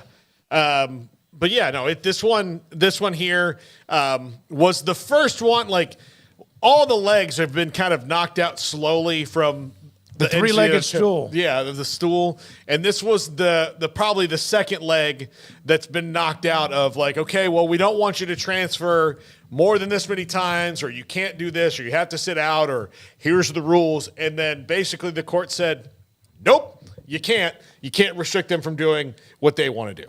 Yeah, I mean, that's America. That's the law, and I can appreciate that and respect it. Don't love it as a fan, the unlimited transfers, but if there's not an argument against it, then you've got to do the right thing, which was ruling in favor of Raekwon Battle, among others here. But, this is great for the athletes, like every single other decision that's been made, basically, other than maybe some realignment decisions as far as travel goes, although the compensation for that travel is greater than it's ever been. This one here, I don't know we've quite seen the extent of how much floodwater is rolling through the gates yet, because now, it's just going to only become more and more popular. I mean, there's no rules now. So you're going to see transfers probably either remain as is, where it's like an average of 3 schools per average player, and maybe even more, I don't know. But this was a big one for the athletes for sure, and I think it's the right choice. I don't know if it's great for the game that it's going to allow so much moving around. But we'll see. Maybe it has no effect whatsoever. Yeah. Number 1, and this is the one that I think was the shotgun to the dying dog here, is Tennessee and Virginia antitrust suit that we just heard. This thing this did not take long to get there. No, I mean, and basically, look, the NCAA has been about through every lawsuit and every rule change and everything they've ever done. The one bastion that they've held on to this entire time is recruiting inducements are illegal. We cannot have recruiting inducements. That is something that is the bridge too far for us. We cannot do it.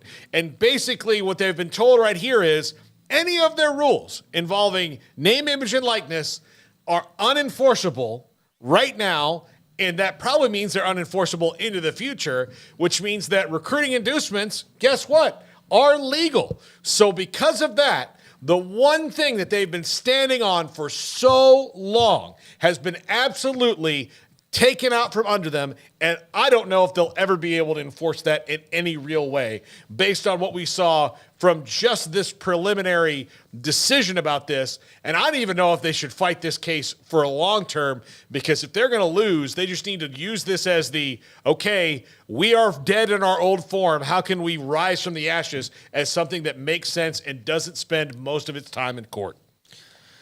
Yeah, it was a blow for the NCAA, which you wonder how many more they can take at this point. I mean, it seems like they should have been knocked out a couple of different times over the years, but here they are, still taking major blows to the head, and this one was certainly a haymaker. Just to what extent are they going to be able to get up at the 9 this time around? They keep getting up, but at some point you just wonder how much more they can withstand, and so that was a huge win for Tennessee, and Virginia also attached to that as well. And I don't think we quite understand exactly what this is going to mean moving forward because we're just wrapping our heads around the results themselves. But, yeah, I mean, there's basically no restrictions on really anything whatsoever. So, yeah, let's see what all this looks like, I guess, moving forward. I mean, we kind of got a taste of it with the transfer portal and that being new, and that's been fine for the most part. I don't think there's anything that's like ruined the sport necessarily. Some will argue otherwise. We've seen NIL, it didn't ruin the sport. Some will argue otherwise, but I don't know. I still love it all pretty much the same.